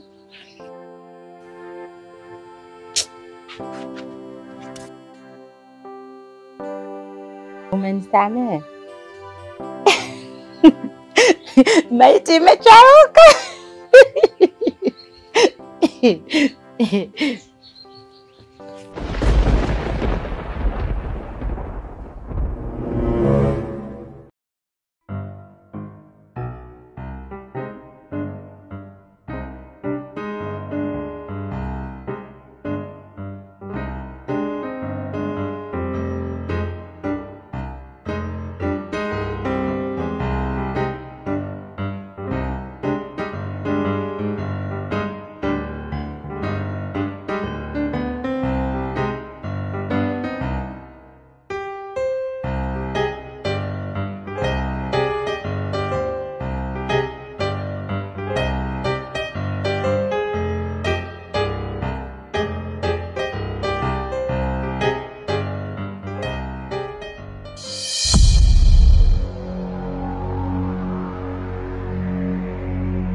Mkuu, umeniita? Nimekuita. Vipi huyu? Amelala? Hapana, hajalala. Ila yupo kule nyuma ya nyumba. Hivyo hawezi kutusikia. Basi sawa. Nisikilize kwa makini. Na ninachokwambia kikuingia akilini. Kipesile ameshawakabidhi mikononi mwangu sasa. Na mimi ndio kiongozi wenu. Na ndiye mwenye mamlaka ya kila kitu. Na mtafanya kile ninachowaambia. Lakini Kipesile alishafanya maamuzi kuhusu wewe. Kwamba nikurudishe kuzimu ulikotoka. Kutokana kazi iliyokuleta hapa umeishindwa kuifanya. Kwa hiyo muda mchache tu mimi nitakurudisha ulikotoka. Kwa sababu hata mimi mwenyewe Sio unachokifanya. Naona tu unatuharibia ulimwengu wetu. Yaani ni vurugu mechi tunachokifanya. Kwa hiyo muda mchache tu nitakurudisha. Lakini kabla ya kukurudisha, kuna kazi iko mbele yetu. Na sio nyingine. Ni kuhusu huyu Halima anayejiita mke wako. Nadhani unajua wewe ni maiti. Ni hatari sana kuzaa na binadamu. Maana damu yako ikiungana na binadamu, kiumbe kitakachokuja kuzaliwa tutakimbiana hapa duniani. Ni kiumbe hatari sana. Lakini kwa uzembe wa mkuu wako Kipesile, wewe umempa ujauzito yule binti. Hivyo basi, lazima tusahihishe haraka iwezekanavyo. Iko hivi. Usiku wa leo, wewe mwenyewe kwa mkono wako unatakiwa uharibu mimba ya yule binti, kwa sababu wewe ndio baba wa kile kiumbe na ndiye unayeweza kuangamiza. Japokuwa utakapoharibu kile kiumbe kwa yule binti, hataweza kupata mtoto katika maisha yake yote. Lakini sisi haituhusu wala haitumizi kichwa. Atajua mwenyewe na atakayemuoa. Kwa hiyo jiandae usiku wa leo kuifanya hiyo kazi. Nyofoa kile kiumbe, nyofoa na kizazi, yani kila kitu. Atajua mwenyewe. Fanya kama nilivyokuambia. Mkuu, mimi nilikuwa nimelizia kila ambacho umenieleza hapa. Na nilikuwa nimekubaliana na wewe hata kunirudisha huko nilikotoka. Ili niache dunia shwari kama nilivyoikuta. Yaani siache machafuko ya aina yoyote hapa. Ila kuna kipengele kidogo kimeingia hapo. Umesema kwamba nikitoa kile kiumbe tumboni kwa Halima kitaondoka na kizazi chake. Mkuu, mimi naona ile kama haliko sawa. Kwa sababu baada ya hapa huu na Imani anaweza akaja kuwa na maisha yake, akawa na mume wake. Hiyo watahitaji kuwa na watoto. Sasa tukiondoa kizazi chake, hauoni kama tutakuwa tujamtendea haki? Unasemaje wewe? Hatutamtendea haki? Haki gani? Wewe maiti una haki gani wewe kwa binadamu? Haki yako wewe ni kaburi tu. Una rafiki hapa duniani wewe? Mpaka ukawa na huruma? Huna huruma na mtu yoyote kwa sababu wewe ndugu yako ni kaburi. Wewe huruma umetoa wapi? Tena unisikilize kwa makini. Halima huna undugu naye, ni ndugu yangu. Halima ni ndugu yangu. Ni mtoto wa baba mdogo.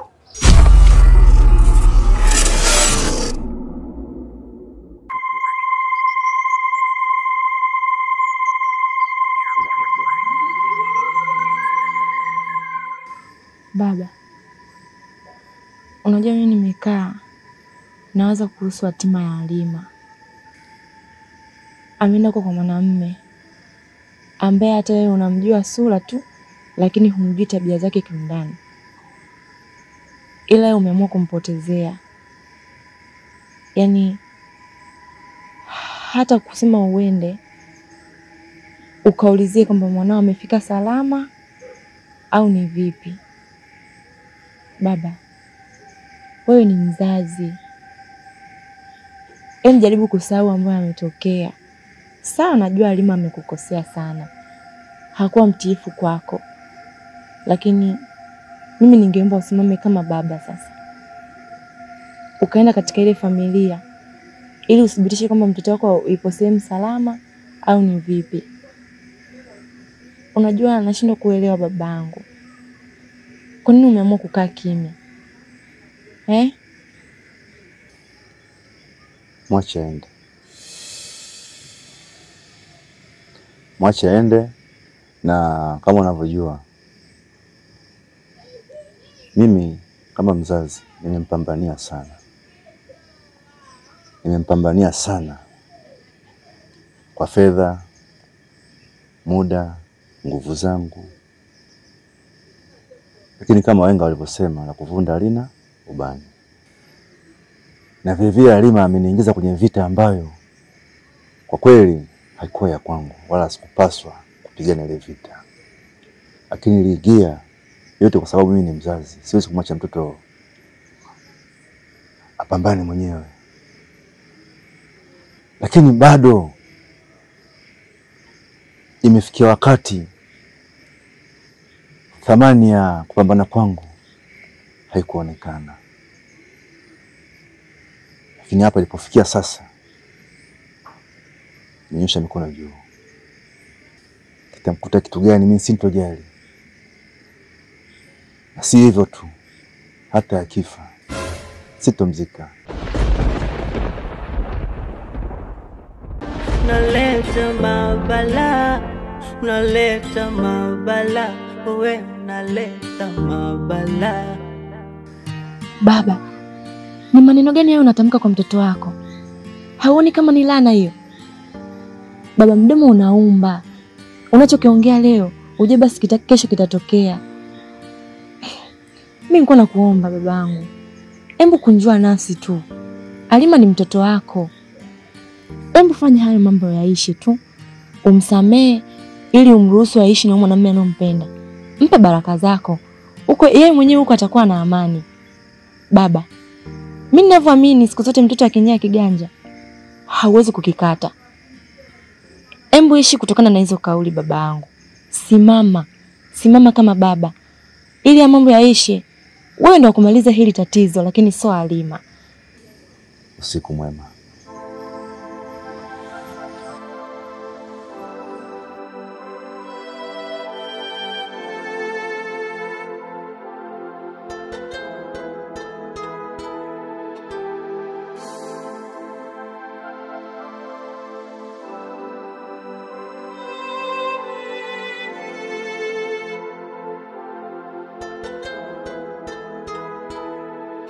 Hebu nyanyuka kwanza.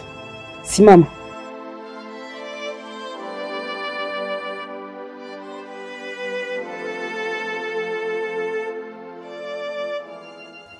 Unajua sikuelewi kabisa. Yaani umenichanganya vibaya mno. Sielewi kabisa yani. Kwa nini hukuniambia kama yule ni babako mdogo? Kwa nini kusema mapema? Lakini pia wewe ni mshenzi. Tena ni mshenzi sana wewe. Unajua wazi yule ni ndugu yako. Tena wa damu. Inawezekanaje kumuingilia mpaka unampa ujauzito? Na unajua wazi ni ndugu yako. Wewe mbona tabia za wanyama? Maana wanyama watambuani huyu ni ndugu yangu na wanakwenda tu. Kwa nini uko hivyo? Hapana mama mkuu. Mimi sikuwa najua kama Halima ni ndugu yangu. Wewe usinichanganye bwana wewe. Wewe umesema yule ni babako mdogo. Utakosaje kujua watoto wake? Niamini ninachokisema mama mkuu. Nilikuwa sijabahatika kuwaona ndugu zangu kutokana na umbali nilokuwa nikikaa mimi baina yangu na baba mdogo. Nakumbuka nilifunga safari kwa ajili ya kwenda kwa baba mdogo. Na jambo ambalo lilikuwa likinipeleka moja wapo ni hili ambalo tunalizungumzia hapa. Kuwaona watoto wake.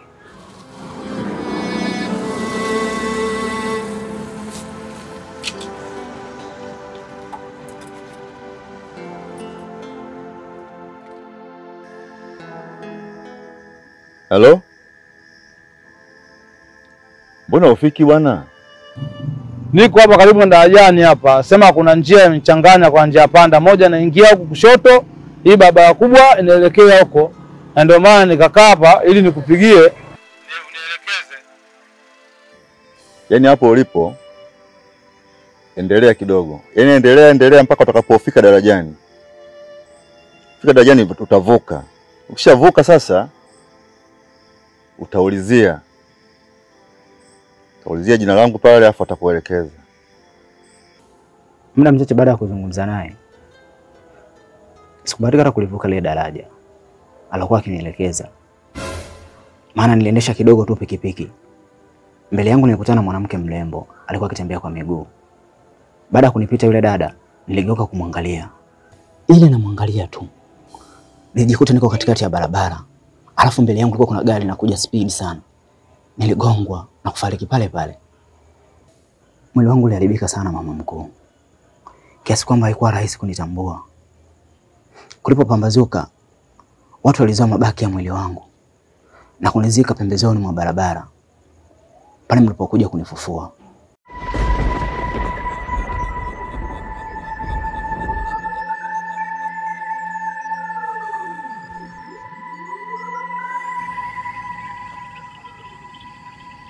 Kipesile, tarehe 30 mwezi wa pili, miaka miwili iliyopita, ilitokea ajali mbaya sana pale barabarani. Katika hiyo ajali kuna mtu alikufa, mwili wake uliharibika sana. Kutokana na mwili wake kuharibika sana, watu walimbeba kwenye junia na kuja kumfukia hapa. Na pia inasemekana yule mtu hakuwa mkazi wa maeneo haya.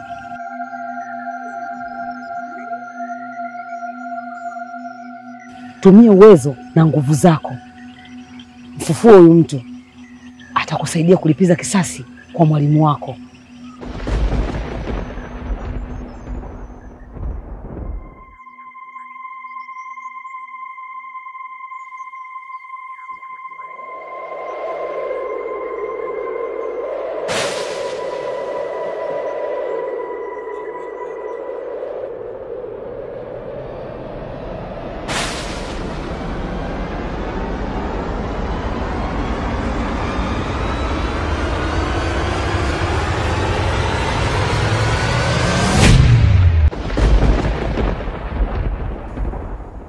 Kwa nini baba yako mdogo alikubali uziko pembezoni mwa barabara? Babangu mdogo alikuwa hajui chochote kinachoendelea. Naisi alipata taarifa baada ya mimi kuzikwa. Na alikuja kunitambua kwa kutazama baadhi ya mavazi yangu yalikuwa yamebakia. Na hiyo ndio ilisababisha akawapa taarifa ndugu zangu kwamba mimi nimefariki. Unakumbuka tarehe ya kifo chako? Ndio nakumbuka. Ni tarehe 1 mwezi wa 3. Dakika za mwanzo za saa 6 usiku.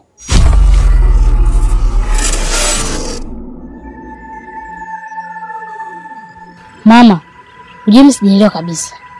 Hii maiti mbona imekuwa ngumu? Maana naona nafuka kidogo kidogo. Tofauti na maiti zingine. Kwa nini? Ni kweli unachokisema mwanangu.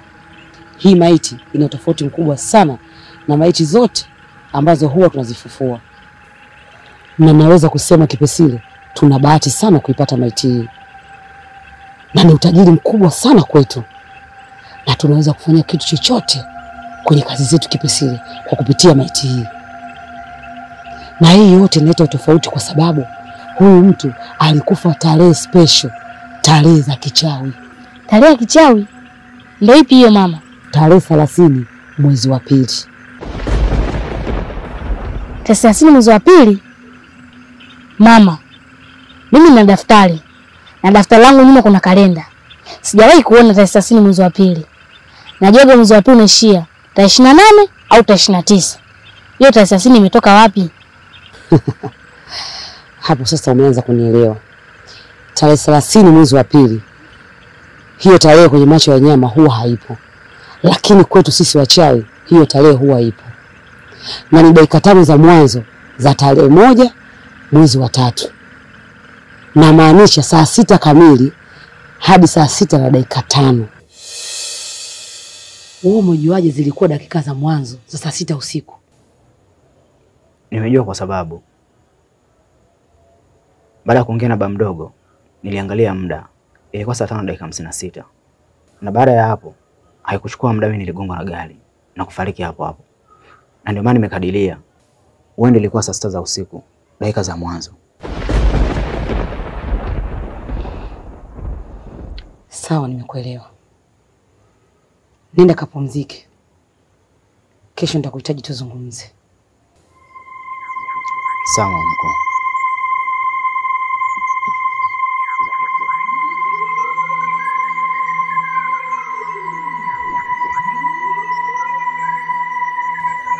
Anakumbuka tarehe hadi chanzo cha kifo chake. Hii mbona itakuwa hatari mbeleni. Ngoja nicheze na akili yake. Nitamtumia kufanya kazi yangu. Baada ya kumaliza tu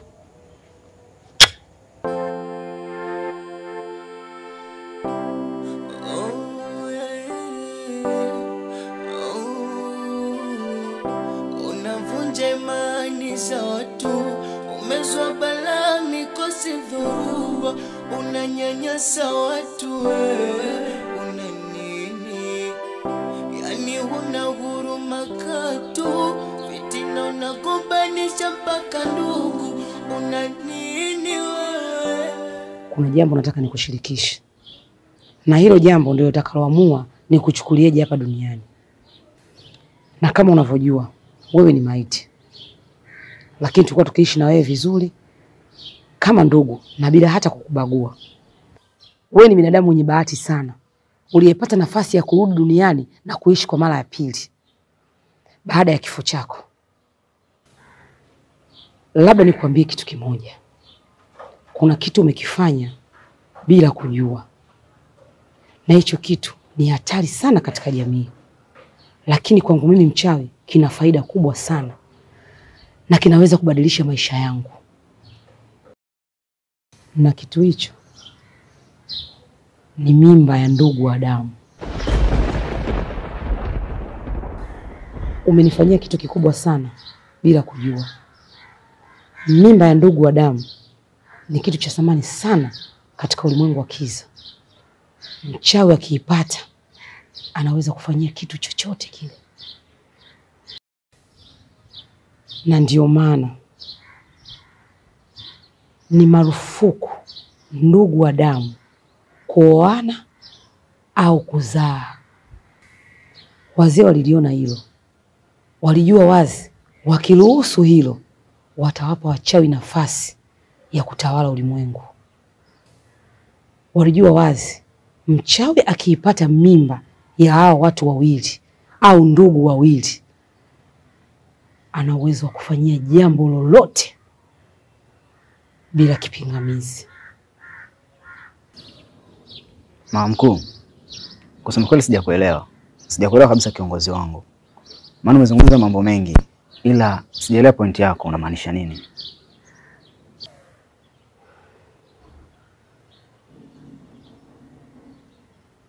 Namaanisha hivi, nataka tuingie mkataba mimi na wewe. Unipe mimba ya ndugu yako Halima na mimi nikupe maisha. Kama nilivyokuambia, hiyo mimba ina thamani kubwa sana kwetu sisi wachawi. Naweza kuitumia kupata utajiri, nguvu, mali, lakini kwangu mimi vyote hivyo havina thamani kwa sasa. Nataka kuitumia kumrudisha mwanangu Kipesile mikononi mwangu. Mama mkuu, kwa hiyo unataka kuitumia ile mimba kama kafara kumrudishia Kipesile akili ya kukufikiria wewe na kutii kila kitu ambacho unakizungumza? Hilo ni sawa mama mkuu, hata mimi natamani sana iwe hivyo, kwa sababu hata mimi sipendi hii mimba izaliwe. Bi maana huyu ni ndugu yangu. Lakini tatizo ni sehemu moja tu. Ulisema kwamba baada ya hii mimba kutolewa, Halima kitaondolewa na kizazi chake. Hilo ndo mimi linanitia ugumu, kwa sababu mimi naamini baada ya hapa Halima anatakiwa kuwa na maisha kama nilivyokuambia awali. Na anatakiwa kuwa na watoto. Sasa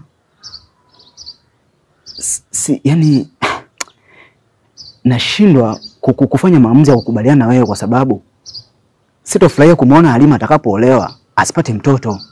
Na kama unavyojua mama mkuu, maisha bila mtoto ni hayana furaha. Asilimia kubwa ya watu unaona ambao hawana watoto wanaishi kwa kutamani kuwa na watoto. Hilo ndio linaniwia ugumu, mimi nashindwa kufanya maamuzi. Yaani nakataa hili jambo. Maana siwezi kukubali ndugu yangu aje kuteseka. Nalijua hilo. Damu nzito kuliko maji. Ni ngumu sana kumsaliti ndugu yako. Lakini unabidi uangalie upande wa pili wa shilingi. Kumbuka nilikuahidi nitakupa uhai, yani uendelee kuishi. Na nitakupa mamlaka hapa nyumbani. Yani nitakupa madaraka. Na vile vile huo uwezo ulio nao wa nguvu za kiume nitakuongezea. Yani uendelee nao. Mimi nadhani mademu watakukoma. Mademu watakupapatikia. Yani utatembea na mademu wa kila aina, kila unayemtaka. Wa Latino, wazungu, wazalamu, wabongo. Yani mademu watakukoma. Na jinsi ulivyo handsome. Kwa hiyo wewe nikubalie tu ili ule bata. Wewe utaki kula bata? Sitaki.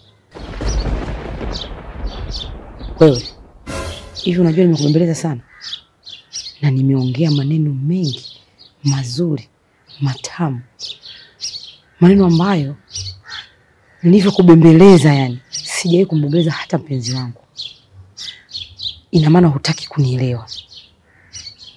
Sasa nisikilize, na kurudisha ulikotoka, kuzimu, na sio kesho wala kesho kutwa. Leo hii jiandae.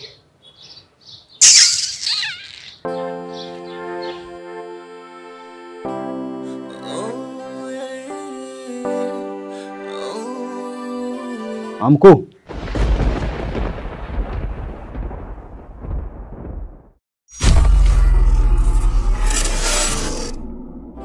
Unavunja imani za watu, umezua balaa, mikosi, dhoruba, unanyanyasa watu, una nini?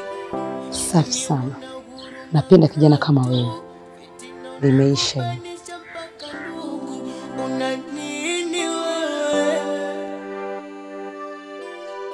Umejawa kiburi, una stara, uso na aibu, jeuri, kila kitu najifanya nacho, ujulizo na jibu. Hii dunia imebeba siri zito ndani, wengine wanalia, wengine wanacheka, wapo furani, mimi navumilia, najua mapito tashani, nazidisha dua nyingi kwa Mungu, atanipa na mimi. Mamdogo. Mamdogo. Fungua haraka. Fungua. Kuna nini? Yaani mamdogo leo nina furaha. Sijui nikwambie nini. Yaani nina furaha leo. Kudadadeki. Mamdogo, uwezi amini. Nilivyotoka hapa nimeenda kwa mama. Nimeenda kuongea naye. Kwa nataka niache uchawi. Kanikubalia. Kanikubalia kabisa yani. Yaani mamdogo, nina furaha leo.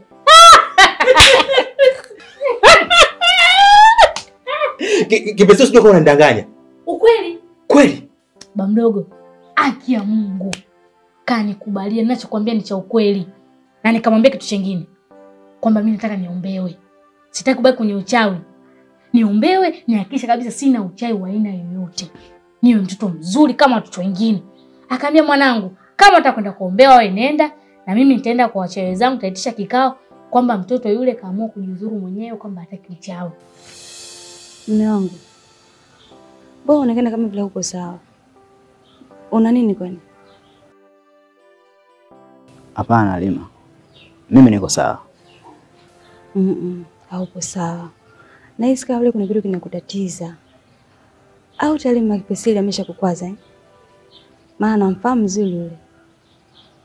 Niambie basi una nini? Hapana.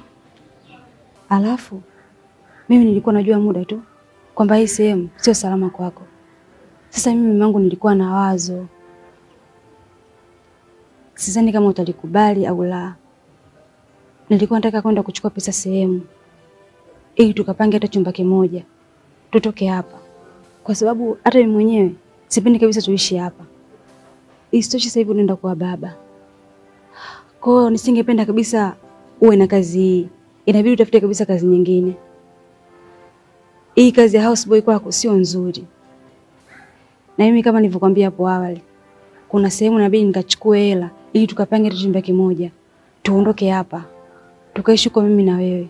Alafu baadaye utamwambia mama mkuu wako huyo, unamuita yeye mama mkuu kwamba umeacha kazi. Maana mimi singependa kabisa mwanangu azaliwe kwenye mazingira kama haya. Sijui umenielewa.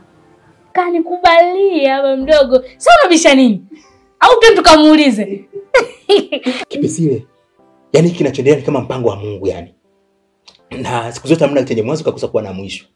Na sasa hapa kwa kuwa kakubali, mimi nitafanya mawasiliano na mchungaji yule. Kati ya kesho au kesho kutwa, uende ukaombewe. Ndio. Na ukishaombewa Kipesile, nakupeleka shule. Huo ndo mpango wangu. Nataka nirudi shule Nitarudi kwa kasi ajabu. Nitasoma mpaka nyuma ya vitabu bwa mdogo. Ndoto zangu nataka nije kuwa daktari. Ndio nilikuwa naitakaga na mimi. Kipesile mimi nilikuwa nataka kuwa daktari. Sema ndio hivyo bahati mbaya kafaida darasa la 7. Kwa hiyo wewe unaenda kutimiza ndoto yangu. Lakini sasa Kipesile naomba unisikize kwa makini. Kama kweli unataka kuwa daktari, kama ulivyoniahidi kwamba utaenda utasoma kwa bidii hadi ufikie hatua kuwa daktari, nacho kusii miongozo mingine mimi nitakuwa nakupa. Lakini cha zaidi na zaidi, lazima ukazanie sana kusoma haya masomo ya nini ya historia na stadi za kazi. Kwa sababu ili uweze kuwa daktari, lazima ufanye vizuri na kufaulu masomo hayo. Madaktari wote ambao unaona wameyasoma usiwachukulie poa. Wako vizuri kwenye historia wale. Kipesile wewe naleta mabala. Ba mdogo. Ukitaka usome uwe daktari, inabidi usome masomo ya science na ufaulu vizuri. So study na historia. Basi nilichanganya. Nani hawa madereva hawa ndio inabidi wasome hayo masomo ya historia. Lakini Kipesile, mimi wewe ukishakuwa daktari, siku nikiumwa akaja hospitalini kwenu, nitasema sitaki daktari mwingine yote aniguse zaidi ya Dr. Kipesile. Hebu njoo hapa daktari wangu, njoo.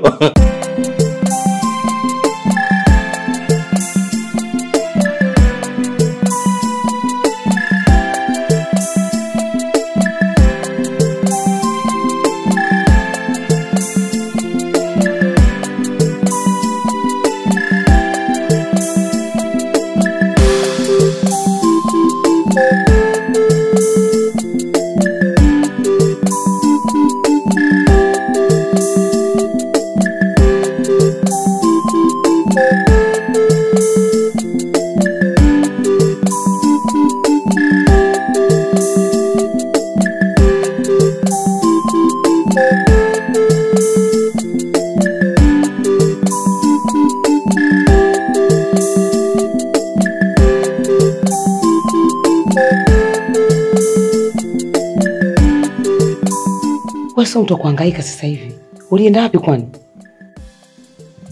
Nilienda tu dukani mara moja na Kipesile. Halima.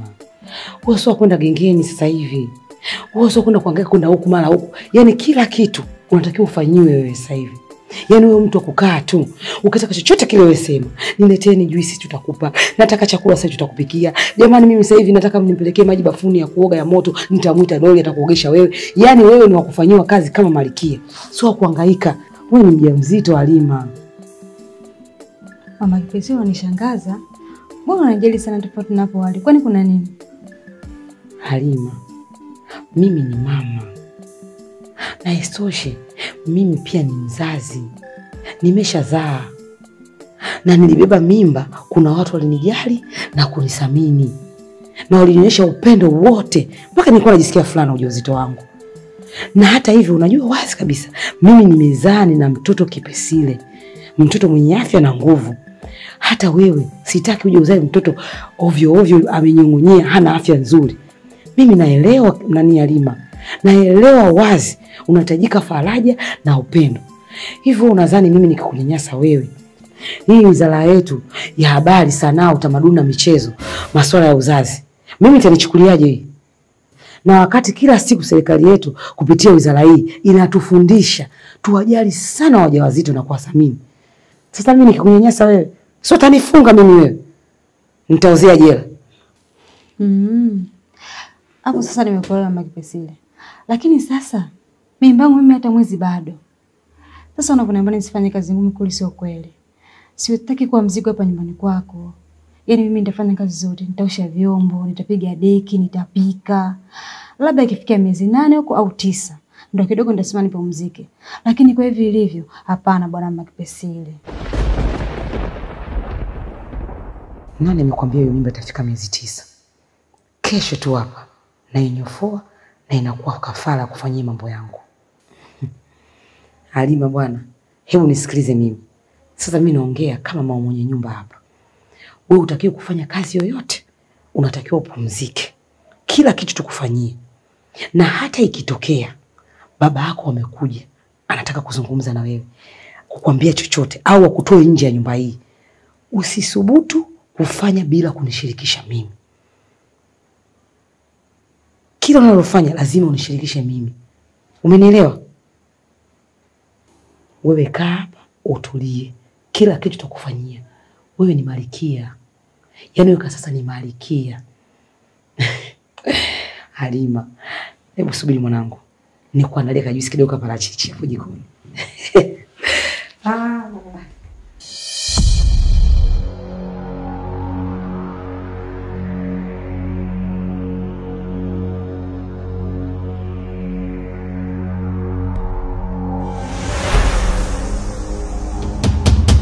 Kumbe nilikuwa nataka kufanya kosa kubwa sana la kumwambia mume wangu eti kwamba tuame. Jamani, mama Kipesile ana upendo hivi? Yaani kabadilika kama mtu mwingine kabisa. Sasa basi, hapa sitaondoka tena. Nitalea mbangu hapa hapa na nitajifungulia hapa hapa ili niendelee kuona upendo wa mama Kipesile. Nitanenepa.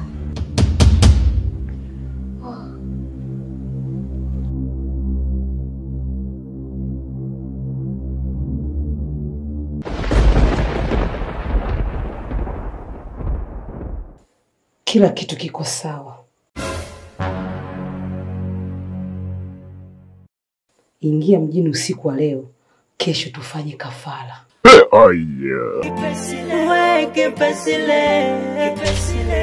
Kipesile, naleta mama. Kipesile.